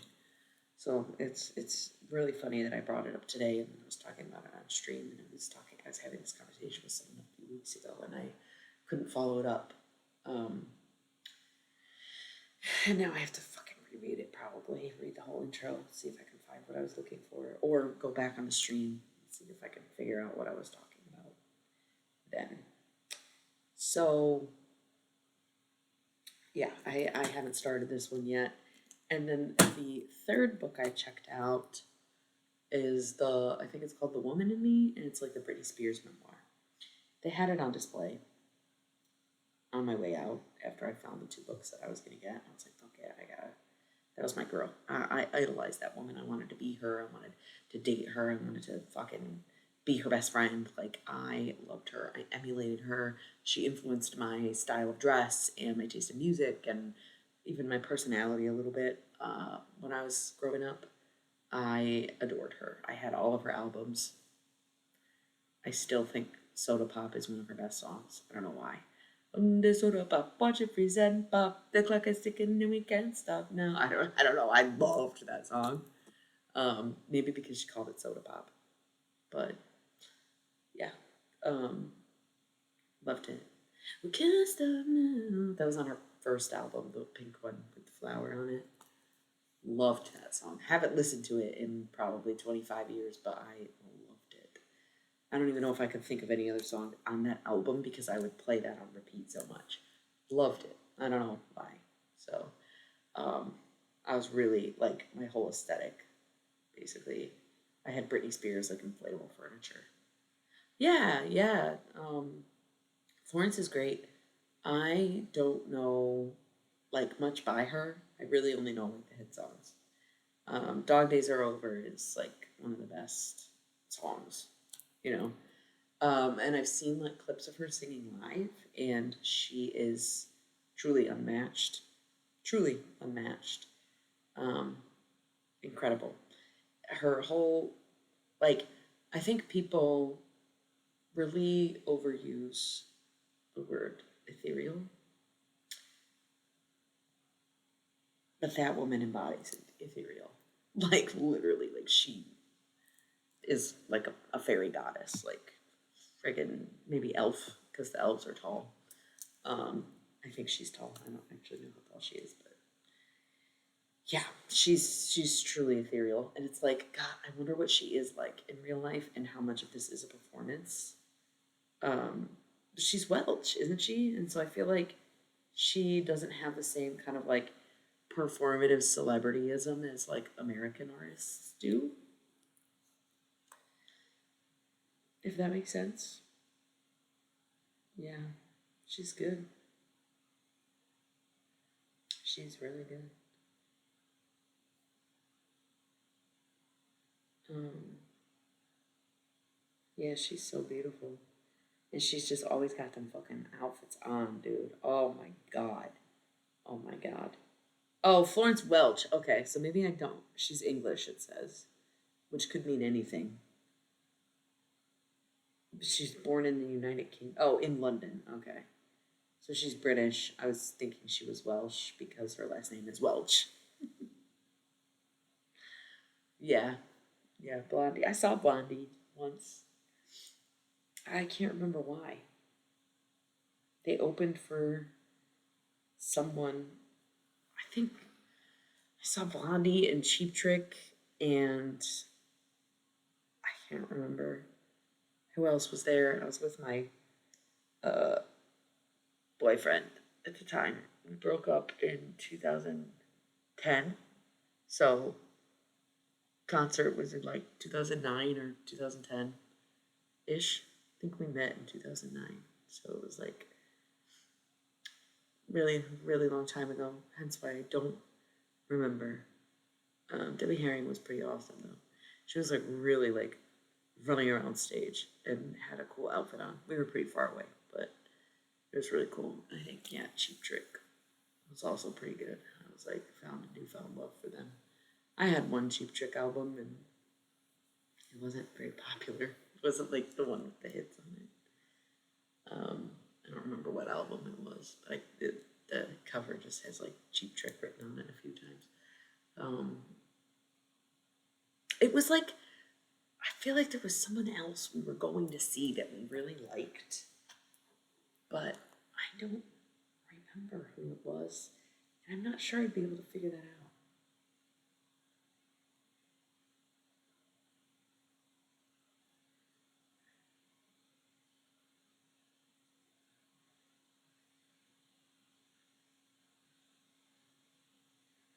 April 16th, 2010.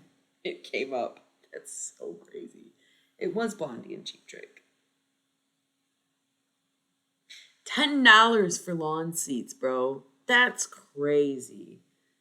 Crazy. Like, oh my God. It's sickening, dude. $25 for the pavilion, $45 for stadium. That's insane. The best tickets you could buy were $45 in 2010.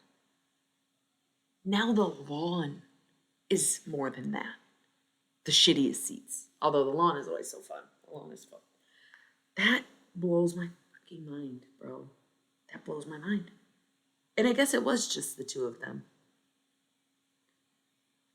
I wish, that's what I'm saying. Like, it's disgusting. That was 15 years ago. So, okay, 16. Prices include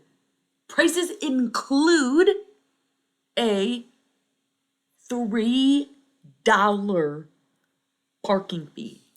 These were legends, bro. This is Blondie and Cheap Trick. Can you imagine? I can't believe I just found this. It's on M Live. Like it stays up. It's like an article.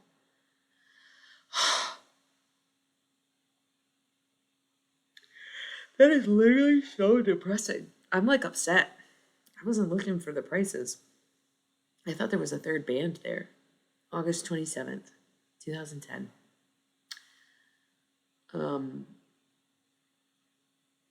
I'm sick. Really? Ever? I love concerts. I go back and forth. I had this phase the last couple of years where I was like, I'm not really that into concerts, but then I'm kind of coming back around to them.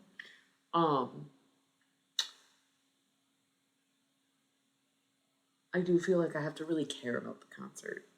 And I think part of the reason I don't like concerts anymore is because I cannot justify the amount of money it costs to see someone. Where I'm like, no, I don't like them that much. I just don't.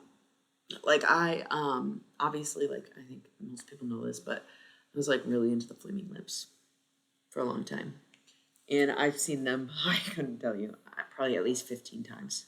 Being conservative with it. Seen them 15 times, right? And I used to pay $50 to go see them back in the day, which is crazy because most bands were not charging $50 at the time, but it was the Flaming Lips. Not only did I really like their music, I knew it was going to be a show. They have projector screens and they would play crazy videos, usually naked chicks dancing, but tripped out, and then at one point he'd pull out the big gong on stage and he'd play certain songs and he'd hit the gong while he's doing it, which doesn't sound super exciting, but when you were in the moment, it was so cool. And every show they shot out confetti cannons, right? And they had, it's kind of a fluctuating band, but there's no less than 5 guys playing the music, and they have a ton of roadies because of everything that they were doing, and different eras of the Lips had different things. More recently, when I saw them 3 years ago, they had big inflatable robots, right? But when I saw them 10 years ago, they had elaborate,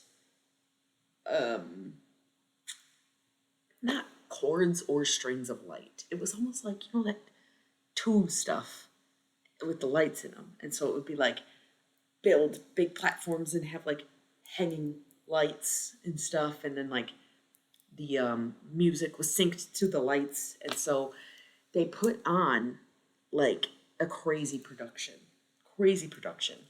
And so back in the day, if you told someone we're going to see the Lips, tickets are $50, they'd say, whoa, man, I don't know if I'm going to pay $50 to go see anyone, let alone the Flaming Lips. And you had to convince them. You're like, no, bro, it's totally worth it. It's going to blow your fucking mind, right? And so we would pay $50 to see the Flaming Lips. And then that whole time, their ticket prices never really changed. I don't know what they go for now. They play a lot of festivals too. So you got to think festivals vary as well. And I did see them at a few festivals. So I've paid $160 to see them, but I also saw, Robert Plant that weekend or whatever. But it was just that kind of thing where it was like, no, it's totally worth it. Nowadays, fucking no offense, but anybody can fucking make music and anybody can perform on a stage and anybody can put on a show and anybody can charge whatever the fuck they want. Straight up. So you might pay $50 because this was $50 for general admission. You'd be on the floor. You'd be up front for $50, right? Now you're paying $50 for fucking nosebleeds. And half of these performers don't fucking perform. They don't do anything. They get up there and they play the songs and they sing and they don't even, half of them don't even fucking dress up, you know? Which, listen, if you want to be comfortable and you don't want to dance and you don't want to be high energy, maybe you're in the wrong fucking industry. Like, maybe you shouldn't be doing this. You get what I'm saying? Like, maybe this isn't for you because that's bullshit, you know? And that's why, like, certain people, you know, I don't love Paramore, but Hayley Williams comes to mind because she always makes sure her hair is done and she's got a very specific kind of like alt skater girl look. So she's not like going over the top with costumes. And you don't have to be in costume. And I do feel like she's often wearing like casual, kind of comfortable wear. But she's fucking running up and down that stage. And she's fucking schmoozing with the audience and talking to people and making jokes and having her little tangents. And she involves the crowd. She'll pull someone up on stage and have them sing with her. I know someone she did that to. You know what I mean? So it's not always about theatrics just to have a personality, just to have stage presence, you know? And yet still some of these artists lack it. And part of it is because they became artists in like lockdown. They don't have experience. And that's why like Sabrina Carpenter is kind of that girl. I don't know why. I don't really listen to her music. We were out yesterday and Sabrina Carpenter came on and like all the guys I was with were singing along to Sabrina Carpenter. And I get it. She's like hot. She has really sexual music. So like, it's not surprising. But I didn't fucking even know what song it was, let alone all the words to it. So I was like, oh, I'm being shamed. I use her body spray. I'm obsessed with her body spray. I hate admitting that because it sucks as body spray because the smell doesn't last. But it's like the best smell I've ever smelled in my life. And so I'm obsessed with it and I spray it every day. But then I usually spray something else because I want to like smell good when I go out and you can't smell it. I'll spray it and then like go to my neighbors and be like, smell me. Do you smell it? Do you smell it? And she's like, no, what am I smelling? And I'm like, damn it. It's the best smell I've ever smelled in my life, you know, but it just doesn't even stick to anything. So it's kind of embarrassing that I even would buy something like that. But Sabrina Carpenter, her hair always looks perfect because it's probably a $30,000 wig. And her outfits are absolutely stunning. I mean, like, I love a girl in sequins. She's got the most beautiful dresses. She does, as far as I've seen or know of, she does outfit changes and she does scene changes and she does full-blown performances. Is some of it gimmicky? Yes. Is she doing the same thing every night? Yes. But who cares? That's her show. She's putting on a show. You're going to see that show. You know what I mean? And I do have so much respect for her because in this era of like, you don't really have to do any of that anymore to like be famous or to make a bunch of money. She's doing it anyway. You know what I mean? And like, I hate Katy Perry. I think she's a bad person. I do. But she's always had that next level type of hanging from the fucking rafters type shit and elaborate fucking costumes, you know? But it also helps if you sound good, right? Like, you gotta be able to sing. I'm kidding. I think she probably can. But you also have always had to pay hundreds of dollars to go see someone like Katy Perry. She was never a $50 concert. Her nosebleeds were always probably over $100, and the floor was insane. And now it's even worse with like people come for you if you mention You know who, or the other one. No, she's literally awful. Um, See, I knew she was a child actor, but I didn't even realize she's been in music for any amount of time besides. I thought her new music was her first music. Like, I didn't even know she's been around. So, interesting that you say that. I had no idea. Apparently, you had a lot to teach me about Sabrina Carpenter. But yeah, I mean, I would say she's kind of a guilty pleasure, but I don't listen to her music at all. I just know Mia Espresso, and I thought it was kind of annoying. Um, but I have like so much respect and even love for her because I think she's just darling. I just think she's fucking darling. And I get it, she's like super sexual, and people are like, you're a Disney star, you shouldn't be that way. And she's like, yeah, well, you made her that way. She's also a Taurus, and she's a lot younger than I thought, too. Um, but yeah, she just kind of like lives in this era where she doesn't have to do anything. She could just be famous. And she still does it, you know? Like, she's still putting it on. She's still trying. And she's truly an entertainer through and through. Um, oh wow, 2019, 2016, she was putting out music. That's crazy. Good for her. She really blew up this year, last year, I guess. Um, yeah, it looks like she first came out with music in 2016. So she was 16 years old putting out music, basically. Kind of makes sense, just the trajectory of her life or whatever. Um, Good for her. Is she Sophia? No, she's not Sophia. Okay. Um, yeah, I've never seen her in anything. Oh, she's in The Hate You Give. That was a good book, good movie. Um, I don't really remember her being in it, unless she just really looked a lot different.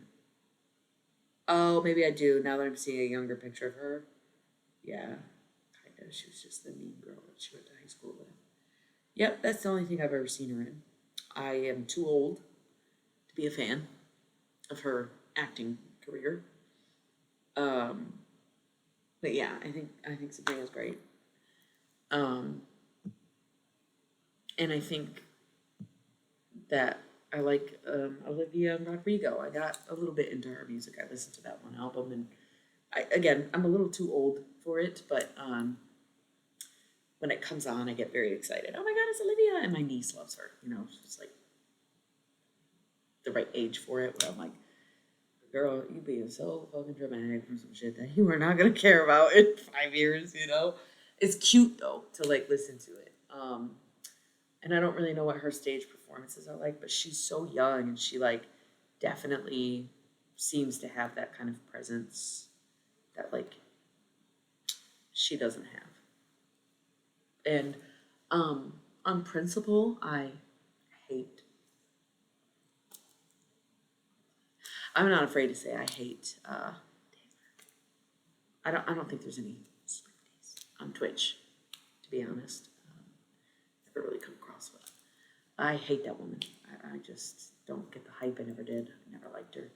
I think some of her early stuff was like okay, um, but also annoying. Our song, you know, like that kind of stuff was like it's always been fucking annoying, but that was like better than whatever she's doing now. She can't dance, and she's a billionaire, so I don't want like again on principle. I fucking hate these people. Um, exactly. Like her, you know, when she was 15 and she was putting out her shit was like more poetic back then than it is now. That's an unpopular opinion. You might come across people who get mad about that, but fuck. She's also a billionaire. And billionaires exploit the working class. And I thought it was crazy that I was looking into the credits on one of her albums, and she had 76 credits. her. And I thought that was crazy because I get it, like producer, executive, band, but also ghostwriters. And I don't know what else you would need. 76 people to make one album. Okay. And then to say this is you is crazy to me. Like, I don't know. She's not a band. You know what I mean? Like, you got that many people making an album, and you're the only one getting credit for it. You're the only one whose name that people know from it. Like, that to me is very how you became a billionaire. To me. You know? But you gotta be careful when you talk about these people. It's scary. You can criticize some, but others, they're like coming for you. I'm sure this lady does not care what I think. But the other one, she be suing people. She be suing people for talking about her and doing whatever, you know. Oh, we gotta roll the ads. This is probably a good time.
Okay, for some reason it wouldn't let me roll the 3-minute ads, so I rolled the 1-minute ad, which only gives us 20 minutes instead of an hour. Whatever. Yeah, so part of the reason that I had brought up censorship earlier, I just looked at our messages, and part of the reason I brought up censorship earlier is because of what you sent me, and I was going to share with the class, and I was also going to share my thoughts on it. And when I looked back to see that you had sent me something in regards to that thing, you said the same thing that I thought. And so that's really funny that I meant to bring it up earlier and got so distracted by like the religious thing that I totally didn't mention it. And that's so funny that I literally had the same exact thought. So, anyway, paying thousands of dollars to see someone who can't even write their own album is crazy.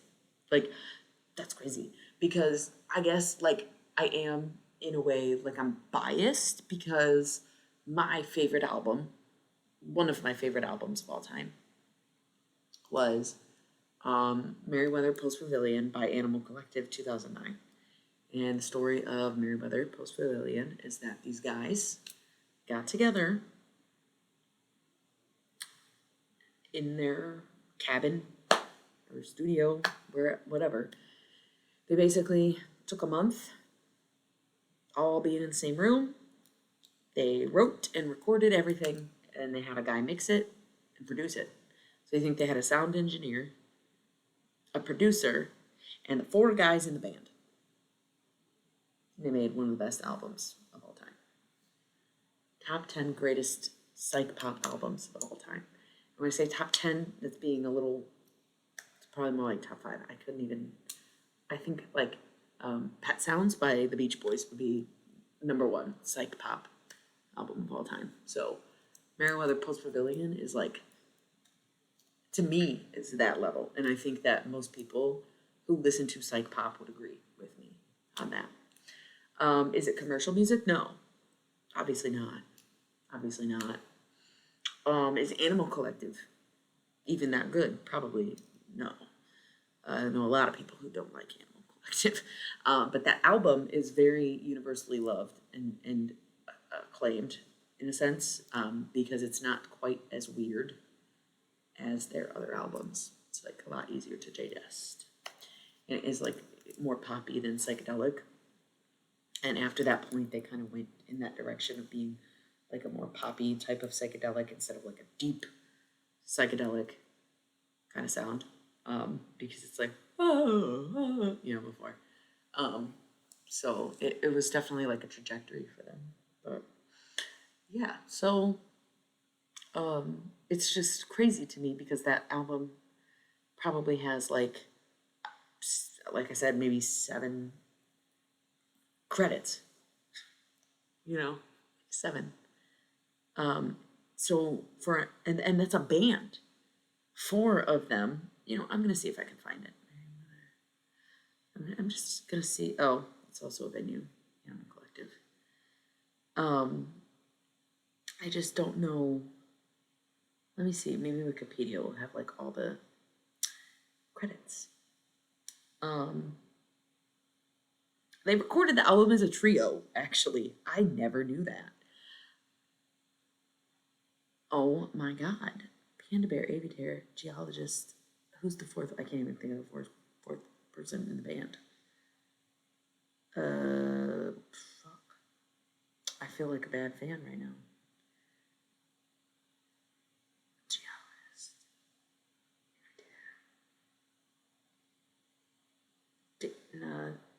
Deacon, I think. Is that his name? Deacon? That's crazy. I never realized he was not on that album. So 3 guys made all the music, and they did co-production with 1 guy.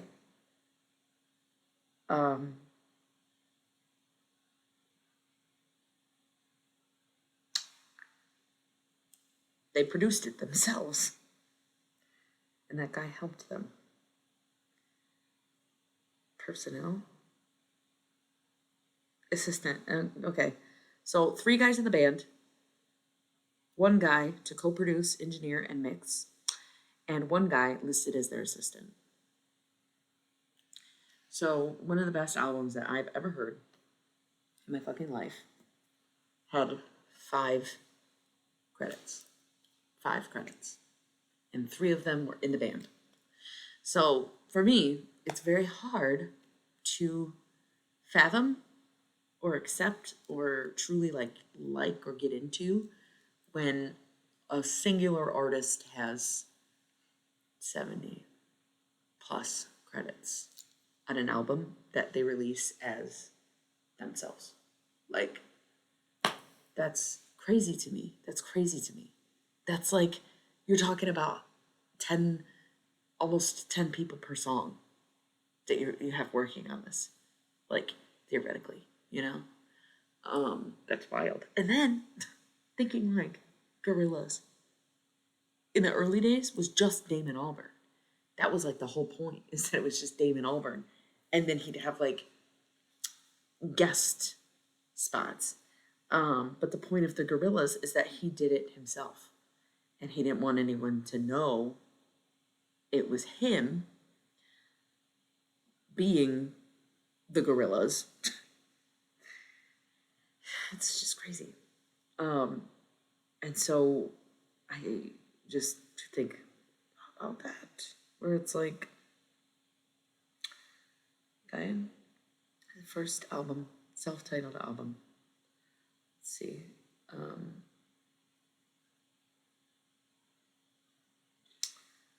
Personnel. Oh, he has a ton of credits. 4 of them are artwork. Technical. Okay, but actually Gorillaz is listed as a credit. So he literally is Gorillaz. So that really is kind of hilarious, actually. And these are a lot of additional vocals and drums and turntables, drum programming, sampled loops, drums, bass, vocals. So no writing credits. So even with all that,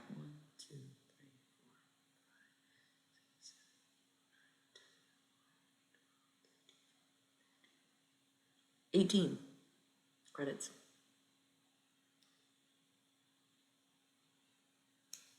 So that seemed like a lot. 18. So imagine like over 70 is like, that's not you anymore. You know what I mean? And like, even though Damon Albarn was the band, he wrote it all, he came up with the concept, he did all this, and he was like, hey, can you play this part for me? He did a lot of the instrumentation, all of the writing, all of the main vocals. Like, I don't know, it's crazy to me.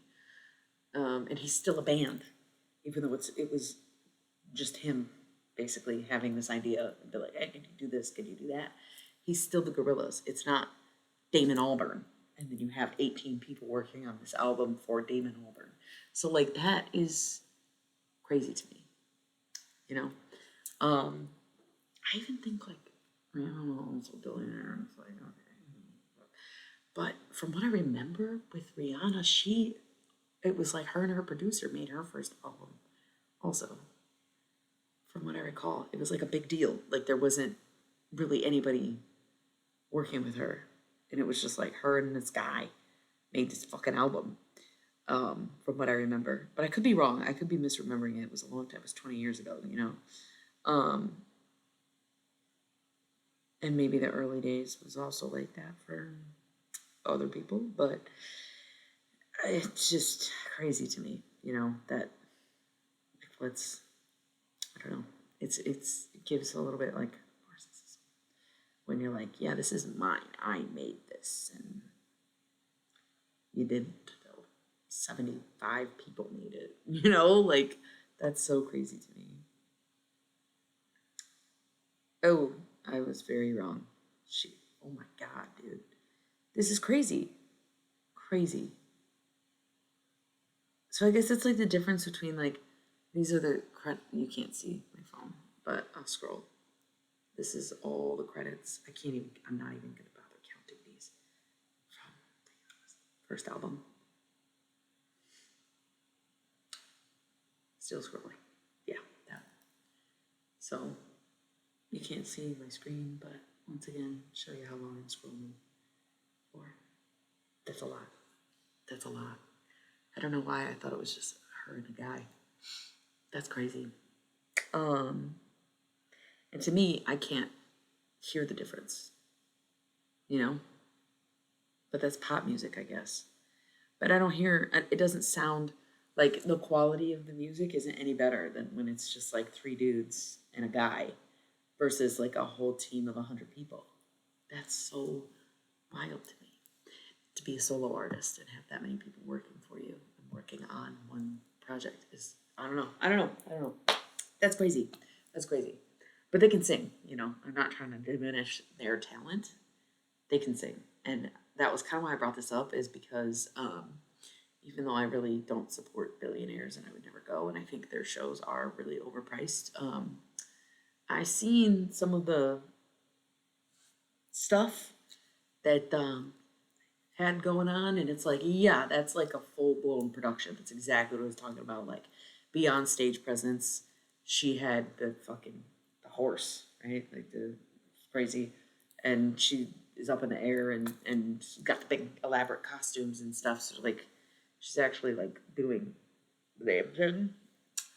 And that's why you have to pay more for their shows, and you've always had to pay more for their shows. But it was like the difference between $400 and $4,000 is what's happened in the like we just looked at. 2010, Blondie was paying for maximum $45. So back in 2010, was probably playing for $400, and now it's literally like 4,000.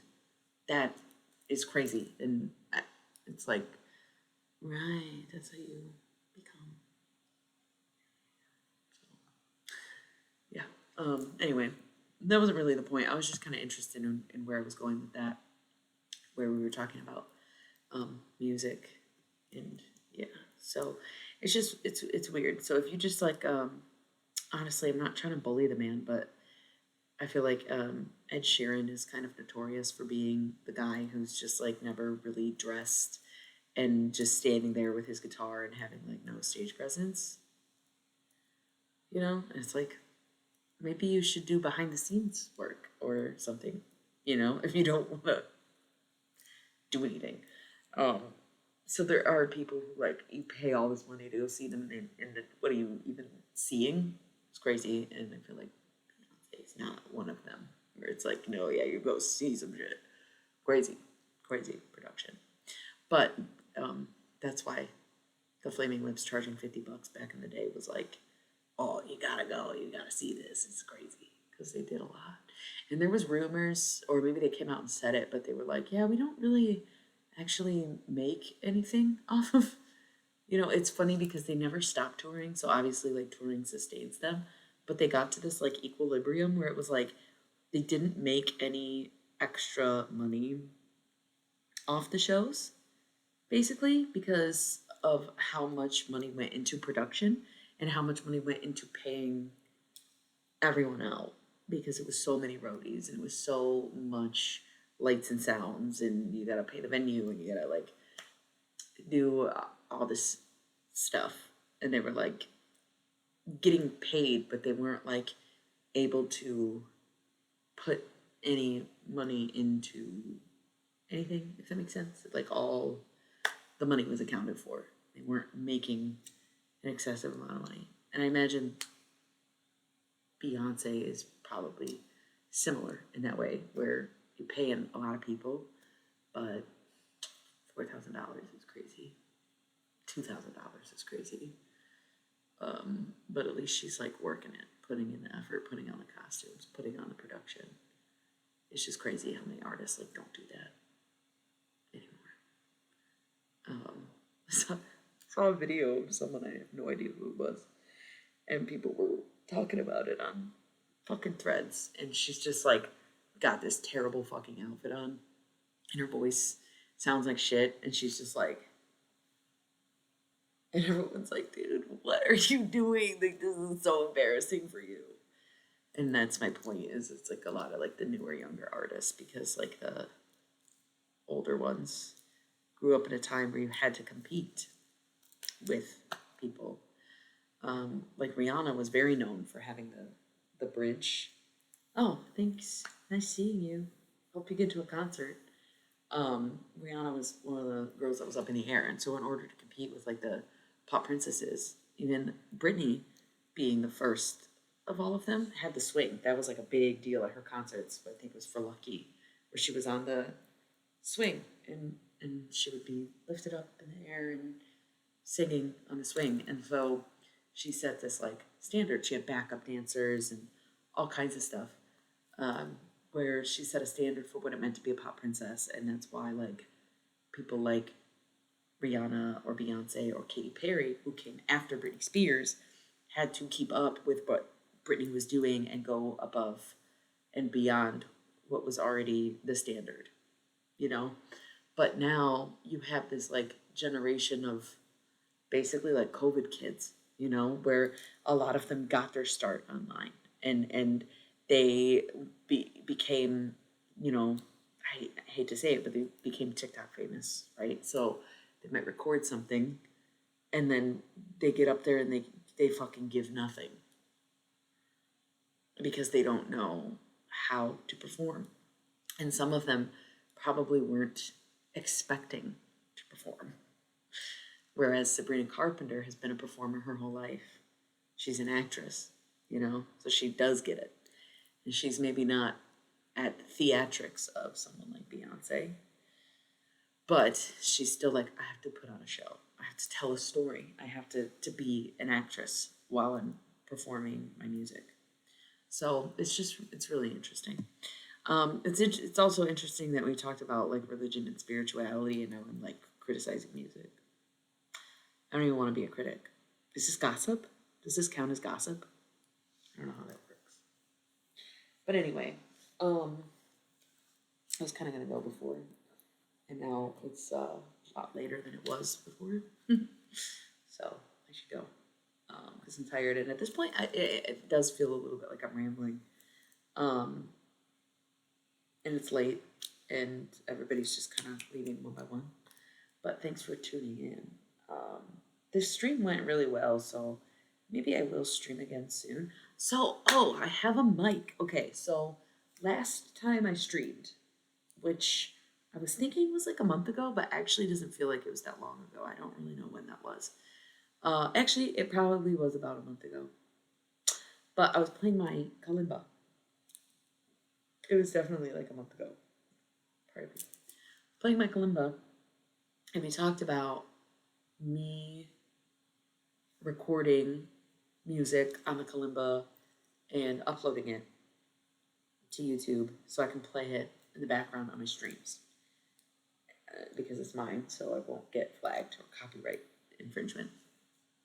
So I was gonna do it with my microphone that I have. It's not the best mic, and I ended up not doing it because the mic cuts out, and I need to get like a new cord. But I was talking to my friend, and I was like, "Yo, my mic, I need a new one, blah blah blah." And she went online and she bought me a whole freaking kit for podcasting.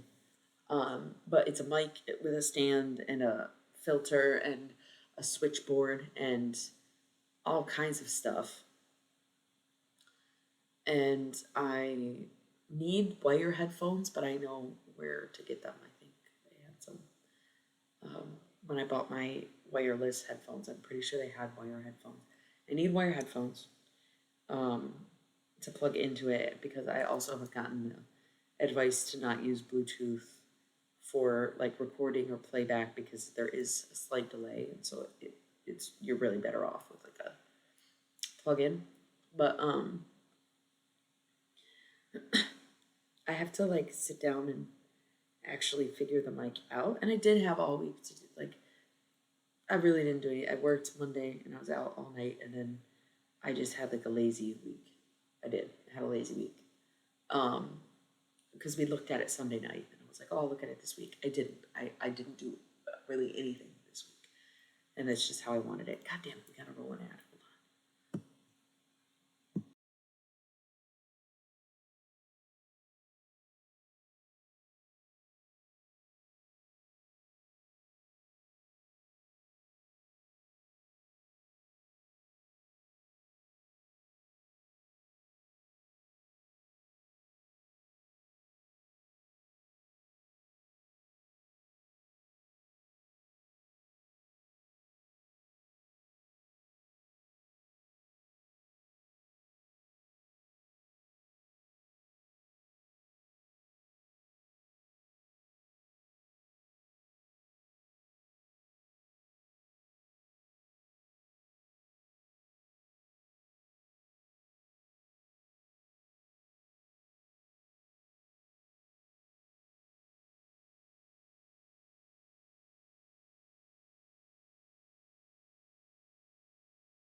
We're back, right?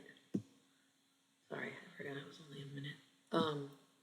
Okay, so I got this podcasting mic situation, and I was meant to figure it out this week, but I was looking at the very basic instructions. This is very Chinese. It's from China. So the instructions just it's mostly pictures and like a few words, and it doesn't really exactly say like it's almost like you're supposed to have inherent knowledge of the is it a switchboard? I don't know if it's technically a switchboard. There's no switches on it, but I think you're just supposed to have inherent knowledge of what you're working with. And it doesn't really like go too into what it all means. But from what I saw on there, I don't think I can plug it into my laptop. Which I was thinking that I would use the mic and I would be able to record the kalimba or use it for streaming. And I could download Audacity again because I don't even have Audacity anymore. Because everything got deleted off my laptop. I didn't specifically delete Audacity. I can't even think back to that. But yeah. I, I don't know. I don't know that it's compatible with my laptop. So there's a way to charge it on the laptop, but not connect it to the laptop. It's weird. It's like made for phones. And I don't want to use my phone to record the music or do the stream. So I gotta sit with it, and I honestly could use some help with it because I don't really know what I'm doing. And again, the instructions are very minimal. It's not really a lot going on in way of instructions. So yeah. Anyway, 2.5 hours is a lot longer than I expected. It's because we were having a good conversation. But now I'm feeling guilty, like I was just talking shit about people I don't know. And I don't know, maybe part of the reason that I say the things that I say is because, to some extent, they probably need to be said. To some extent. But also to inspire and encourage people who may watch the stream to do them. And to also accept help and to understand worth, right? It sounded like a lot of comparing, which is not good. We don't want to compare ourselves to anyone. But I made some points, right?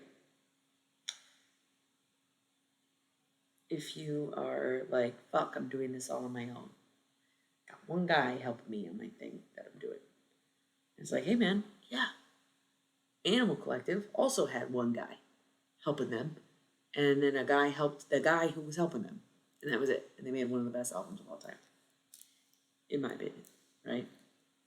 On the other hand, you got people like Damon Albarn or Rihanna or Beyonce who have a ton of help. A ton of help. And they still have the confidence to put their own name on it. Right? So let that lesson be that you should and can accept help, and it can still be yours, right? Even if someone helps you do it, helps you create it, helps you make it, right? As long as they get credit or something, get paid. I don't know. So try not to be too hard on yourself if you need help with something, or if you need to kind of like outsource certain parts of your project to someone else, or if you are going to someone and you're like, how do I do this? And they teach you, and you're like, fuck man, I should have been able to figure this out on your own. Okay, well, even Beyonce couldn't figure it out on her own, so I think you'll be okay. It's okay to accept help.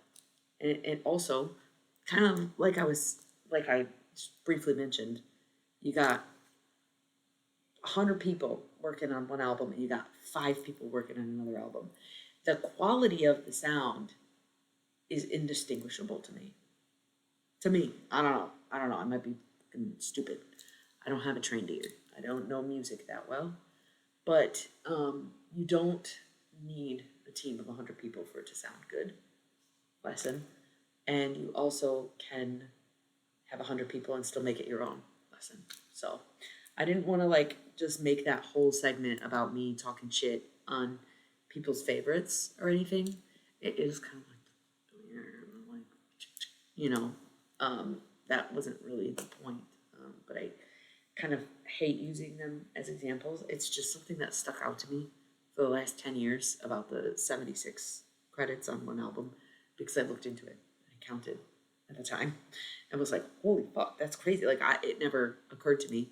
And then I remember hearing an interview with the guy who produced that first album for, and he made it sound like it was just him and her in the studio, which is why I went on my way to be like, no, I think it was just them. And it's like, oh, fuck, that was probably more than 75, you know? So that I was wrong about. Which also, like, treat your people kindly, you know? Beyond just giving them credit, like, give them their shout out and their dues, you know, where it's like, you don't make it seem like, oh, it's just me and her in the studio and I had all these ideas and da da da da da. You had 100 people execute those ideas. You know, they weren't all your ideas, you know, and it's okay to say that. It's totally okay to say that, you know. So I do feel like there's a lot of lessons in there, especially if you are an artist or if you're just working on a project in general, you know. It's kind of like, this is a weird thing, but I like writing. I'm a writer, and I just thought for a long time, not thought for a long time, but periodically I try to get writing gigs, right? And there was this writing gig that I almost applied for, and I didn't end up finishing the application. Was basically for ghostwriting a book. So the application was that they give you a story, and they give you instructions in the story, what you need to put in. There's certain characters, certain dialogue, certain settings of things that you have to include in your writing sample. Basically, if you can follow directions and write something good for them, they hire you to be a ghostwriter. Listen, once again, if you need someone else to write your book, you may be in the wrong industry. Like, write a short story, or you be the ghostwriter if you can't fucking write for shit. Well, I got this really great idea. Okay, so it's your idea, but it's not your writing, and therefore you're not really the author now, are you? So I was like mid-application, I was really liking what I was writing. Like, it was like a mob thing, and I was like, wow, this is like really clever of me because it's very out of my repertoire. But I still came up with something super crazy and weird, and I actually found it in I was looking through my Google Docs and I found it. I didn't read it. I just was like, what is this? And I opened it up and I was like, oh my God, that's what it is. So really liked what I wrote, but I can't really use it for anything because it was very, the specifications were for this piece that they were doing. It was for this application. So it's like it's not really mine either. It's not theirs, but it's not mine. And sometimes the thing is with ghostwriters is that they don't get credit. They get paid, but they don't get credit. And so would that really benefit me as someone who wants to be a writer, as someone who dreams of being an author and not just publishing a book? I've self-published books, but they're poetry books and short stories. And being an author to me is like writing a full novel, right? So as someone who aspires to do that, even though I've never finished any of the novels that I've started, I think about them and I think that's the first step. As someone who aspires to do that, why would I give all my hard work and creativity for someone else to get the credit just because I'm getting a paycheck? That's crazy. That's really crazy. It'd be one thing if it was like co-written by, adaptation by, like anything. But when you're a ghostwriter, you don't really get those credits. I think if you ghostwrite a song, you get song credits, but then the artist also is listed in the song credits because they have to approve it and they sit in the room and then they get their credit, even if they don't do anything for it. But with a book, you don't just, it's maybe listed in the copyright section, but on that cover, you have the author and maybe the editor. You do not have ghost written by, there's a reason it's called ghostwriting. You know what I mean? Where it's like you might get a credit or a shout out in a copyright section in the fine print that nobody's gonna read. But what is the fucking point of that? If you can't write, you can't write. It's okay to be an idea guy. Right? That was just, so ultimately I didn't apply for the job, even though I probably would have been good at it. I was like, what? why would I write someone else's book for them? And then I had an acquaintance ask me to edit a book for him. And it was like, I was just rewriting it. I was just rewriting it. I was like, this sounds really bad. And you're missing a lot of information. And some of the things you're saying just don't really make sense. And it's very out there and it's over sexual and da da da. So I got like 50 pages in and I was like, dude, I really can't do this. I'm rewriting the whole book. I don't think you are ready for an editor. And then I never really heard about it again.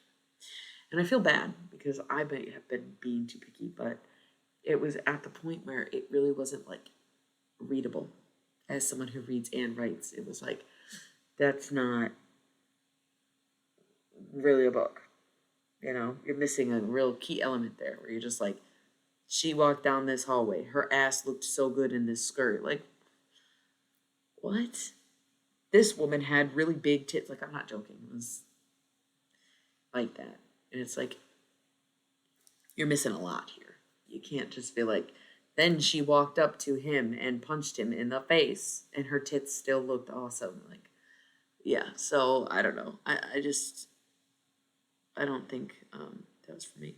But again, that's going back to like, maybe you're in the wrong kind of industry. Like, for the underperformers, people who don't want to put the effort into their shows, people who don't want to do the writing, right? So similar vein where it's like, yeah, if you need, you're writing a one-man novel, you need a ghostwriter, not an editor, or your editor is writing your book. Like, maybe it's just not for you, you know?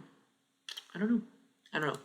Anyway, again, I'm just ranting, and I wanted to add that part about the writing because that's more in my lane, is writing books and stories and poetry, like I said, and also that this is not a criticism exclusive to musicians and performers in that regard, where it can apply to anyone. It's kind of like even going further, or more common even, is like service jobs.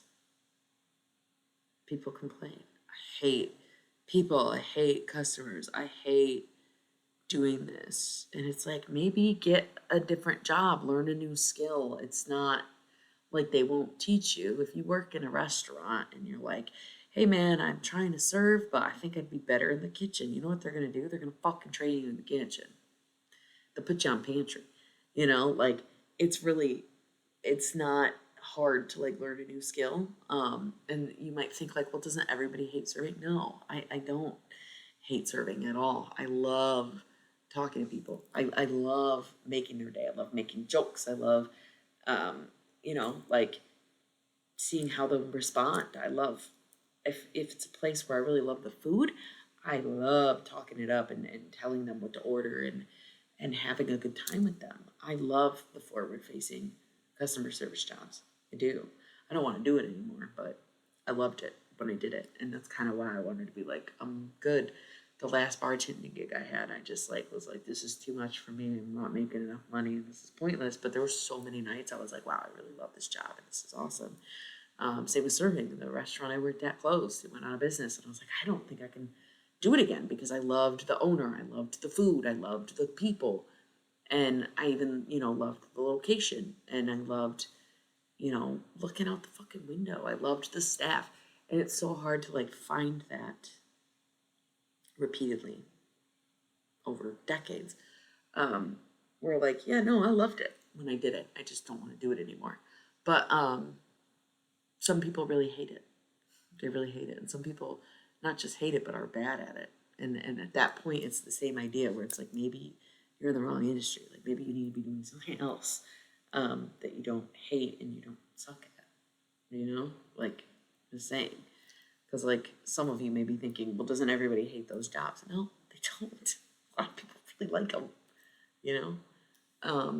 And you can get burnt out on it, spent, you do it for 20 years. You may not love it as much as you did when you started, but, it's ingrained in you and you're good at it. So I just think that all the criticism I had about music, it can apply to really any industry, any genre, anything. But part of the reason that music came up is because the replay.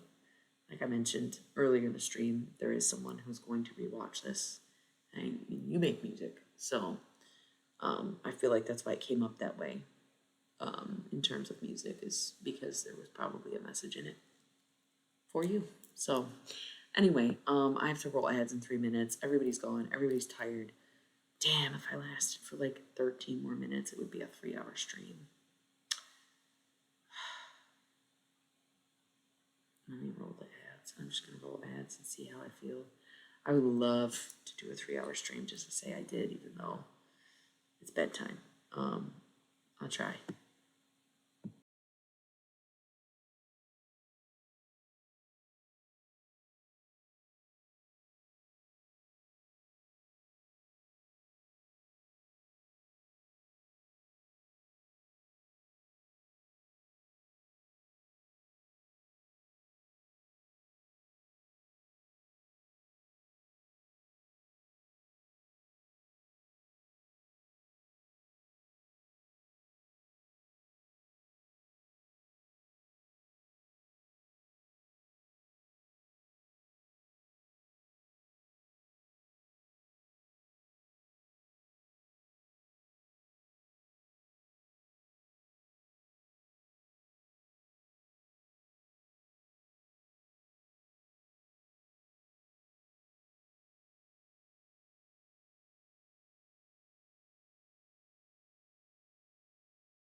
Okay. I keep forgetting I'm playing 1 minute ads. So, I the other lately. Okay, I'm just gonna talk about anything for 10 minutes, so I can say I did a 3-hour stream. The other day, I realized that. Um, okay, so I like a vibe, right? So I turn the TV on, I put on YouTube, and I play like a lo-fi mix.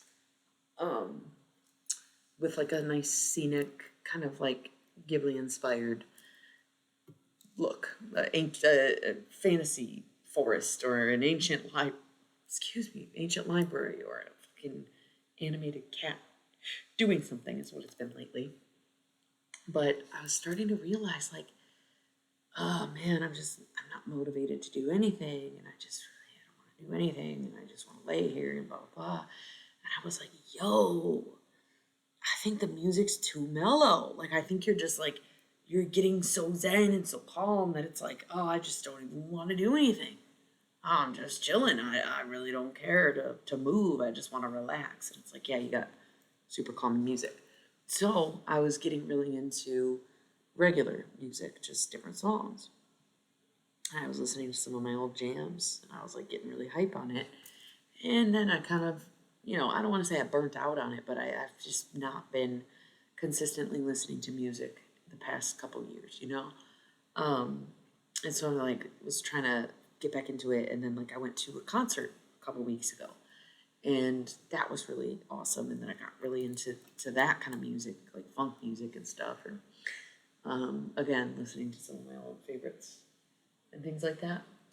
Um, but then, that wasn't really working either. Where I was just like, ugh, I still just like end up turning it off, especially because I don't pay for YouTube anymore. So it used to be like I could shut the screen down, and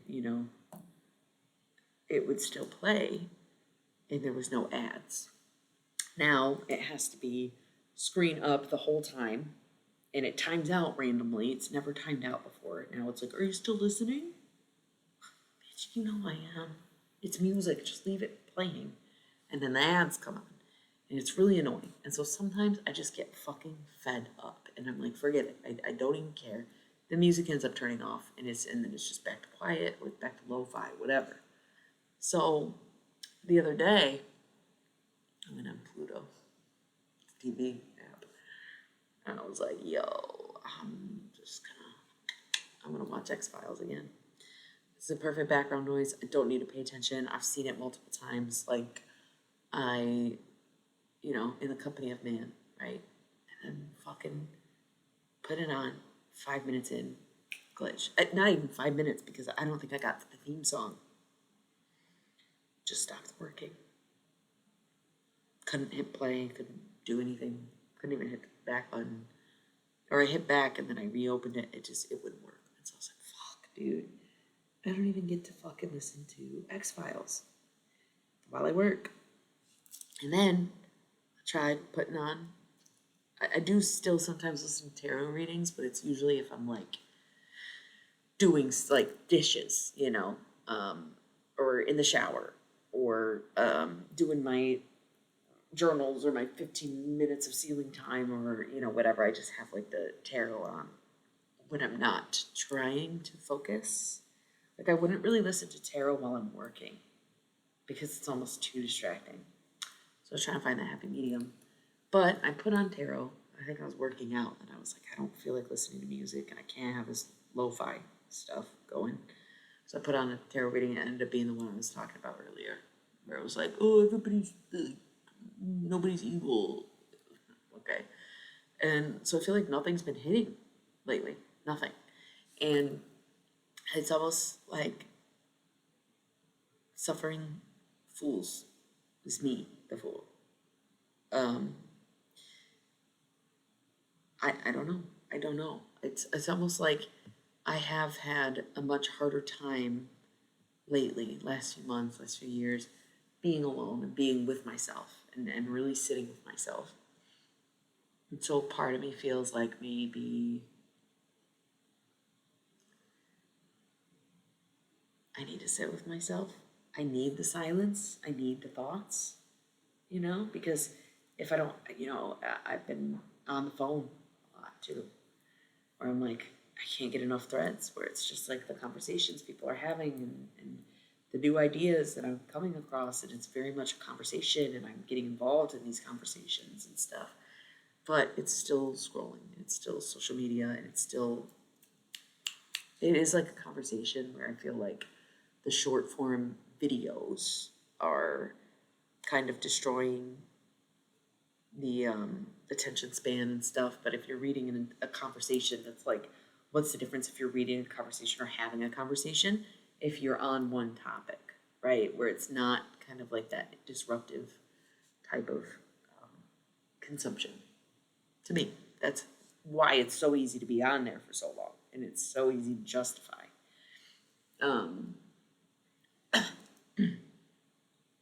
I don't even really use the other stuff as much, and I never accepted the terms of agreement on TikTok. It's just in limbo. So I have the app and I can't use it because I won't accept it, but I didn't want to delete it. It was everything on my account, so I don't know what I'm doing yet. Yeah, so I'm in limbo. So I've cut back on some social media, increased others, right?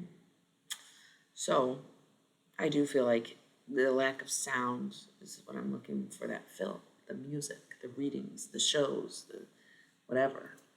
I do feel like I have to sit with myself more and in a better way, right? And I really don't want to be a critic, but I also feel like it comes so naturally to me. It's kind of funny, right? I did a lot of bitching. Um, bitched about Ram Dass. I bitched about Carl Jung. I bitched about the music industry. I bitched about ghostwriting. I bitched about so much, so much. And I wish I wasn't like that, but again, I think spirituality does not lie in neutrality. So it is not in my nature, or perhaps even in my purpose, to be neutral. It is how I see it. I don't know. I could be totally off and I could be wrong and whatever, but I just feel like I am supposed to be thought provoking, and I am supposed to be challenging, and I am supposed to be a little uncomfortable, and I am supposed to be a little outspoken, and I am supposed to be these things that come up. Just as well, I think that I say good things and nice things and speak love and say what I like just as much as I say what I don't like, right? And I think a lot of people will tell you, I don't judge, and oh, I hate when people talk shit, and I, da da da. It's not true. Everybody loves to be a hater. Like, don't fucking lie to yourself or to us about that. Judgment's important. It creates boundaries, right? So I'm judging these books. I'm judging Ram Dass. I'm judging Carl Jung. But that's a boundary for me. I will not listen to sexist bullshit. That's a boundary. If you're going to spew that sexist, old school kind of jargon, I want no part in it. That's a boundary. And therefore, my judgment creates my boundary. So I may be judging Ram Dass, but it is my boundary to not succumb to his ideology, to not consume his beliefs, and to not be indoctrinated by someone that is him or like him, right? So I try to be a better person, to be more accepting, to feel that kind of enlightenment of like, oh, nothing matters and everything is okay. We are all perfect. But I also think that I live in and was born at a time where, especially as a woman, I am allowed to criticize. I am allowed to speak my mind. I am allowed to say these things. I am allowed to be this person. I'm allowed to know things. And I am allowed to form opinions on those things that I know. And so, in a way, all of us are very revolutionary for the work that we do, because once upon a time, we were not able to do anything. We were not able to work. We were not able to have credit cards 50 years ago. 60, I guess, I don't know. Like, I guess 50. But you get what I'm saying? Like, yeah, that's pretty crazy, pretty revolutionary, that I can get up, I can be on the internet. I don't need anybody's permission. I have my own computer. Like, I can kind of say what I want. And so I say, like, oh, I wish I was less critical. But also, I'm speaking up for women across time. You know what I mean? Like there was a time Carl Jung was regarded as the greatest American he's not even American. I think he's Austrian. I want to say he's Austrian. Greatest psychologist of our time. Even in America, even though he wasn't American, he was regarded as one of the greatest psychologists of his time. And there was, at that time that he existed, women were not allowed to criticize him. They were not allowed to say he's right or wrong about something. They were not seen as his equal. They were not seen as valid criticism. They were not seen at all, right? So I live in a time where I speak from the chest of thousands of women before me who could not say what they were thinking, who could not make those judgments, who could not set those boundaries. I'm not trying to justify my behavior. It's something I'm trying to work on, genuinely. But it's very hard to know where to start. Because again, I'm not going to sit here and just accept the bullshit and pretend like we don't have a fight to fight and pretend like everything is just, oh, it's so good and you're perfect the way you are. I mean, people are like who they need to be or whatever, you know, but I don't know, man. I don't know. It's interesting times that we live in for sure. But I guess I'm grateful that I get the opportunity to do these things. So anyway, we made it over 3 hours. Everybody's gone to bed. I have to roll ads in less than 10 minutes. I'm getting tired. Great conversation, fam. Hopefully I do come back sooner than later, and the next one is just as productive or insightful as this one was. I really hope that we can get there. So thank you for being here. Thank you for tuning in. Thank you for the rewatch. This has really been a beautiful night, and I feel inspired a little bit by myself at this point and all of you. So yeah, cool. I love you. I love you. Good night.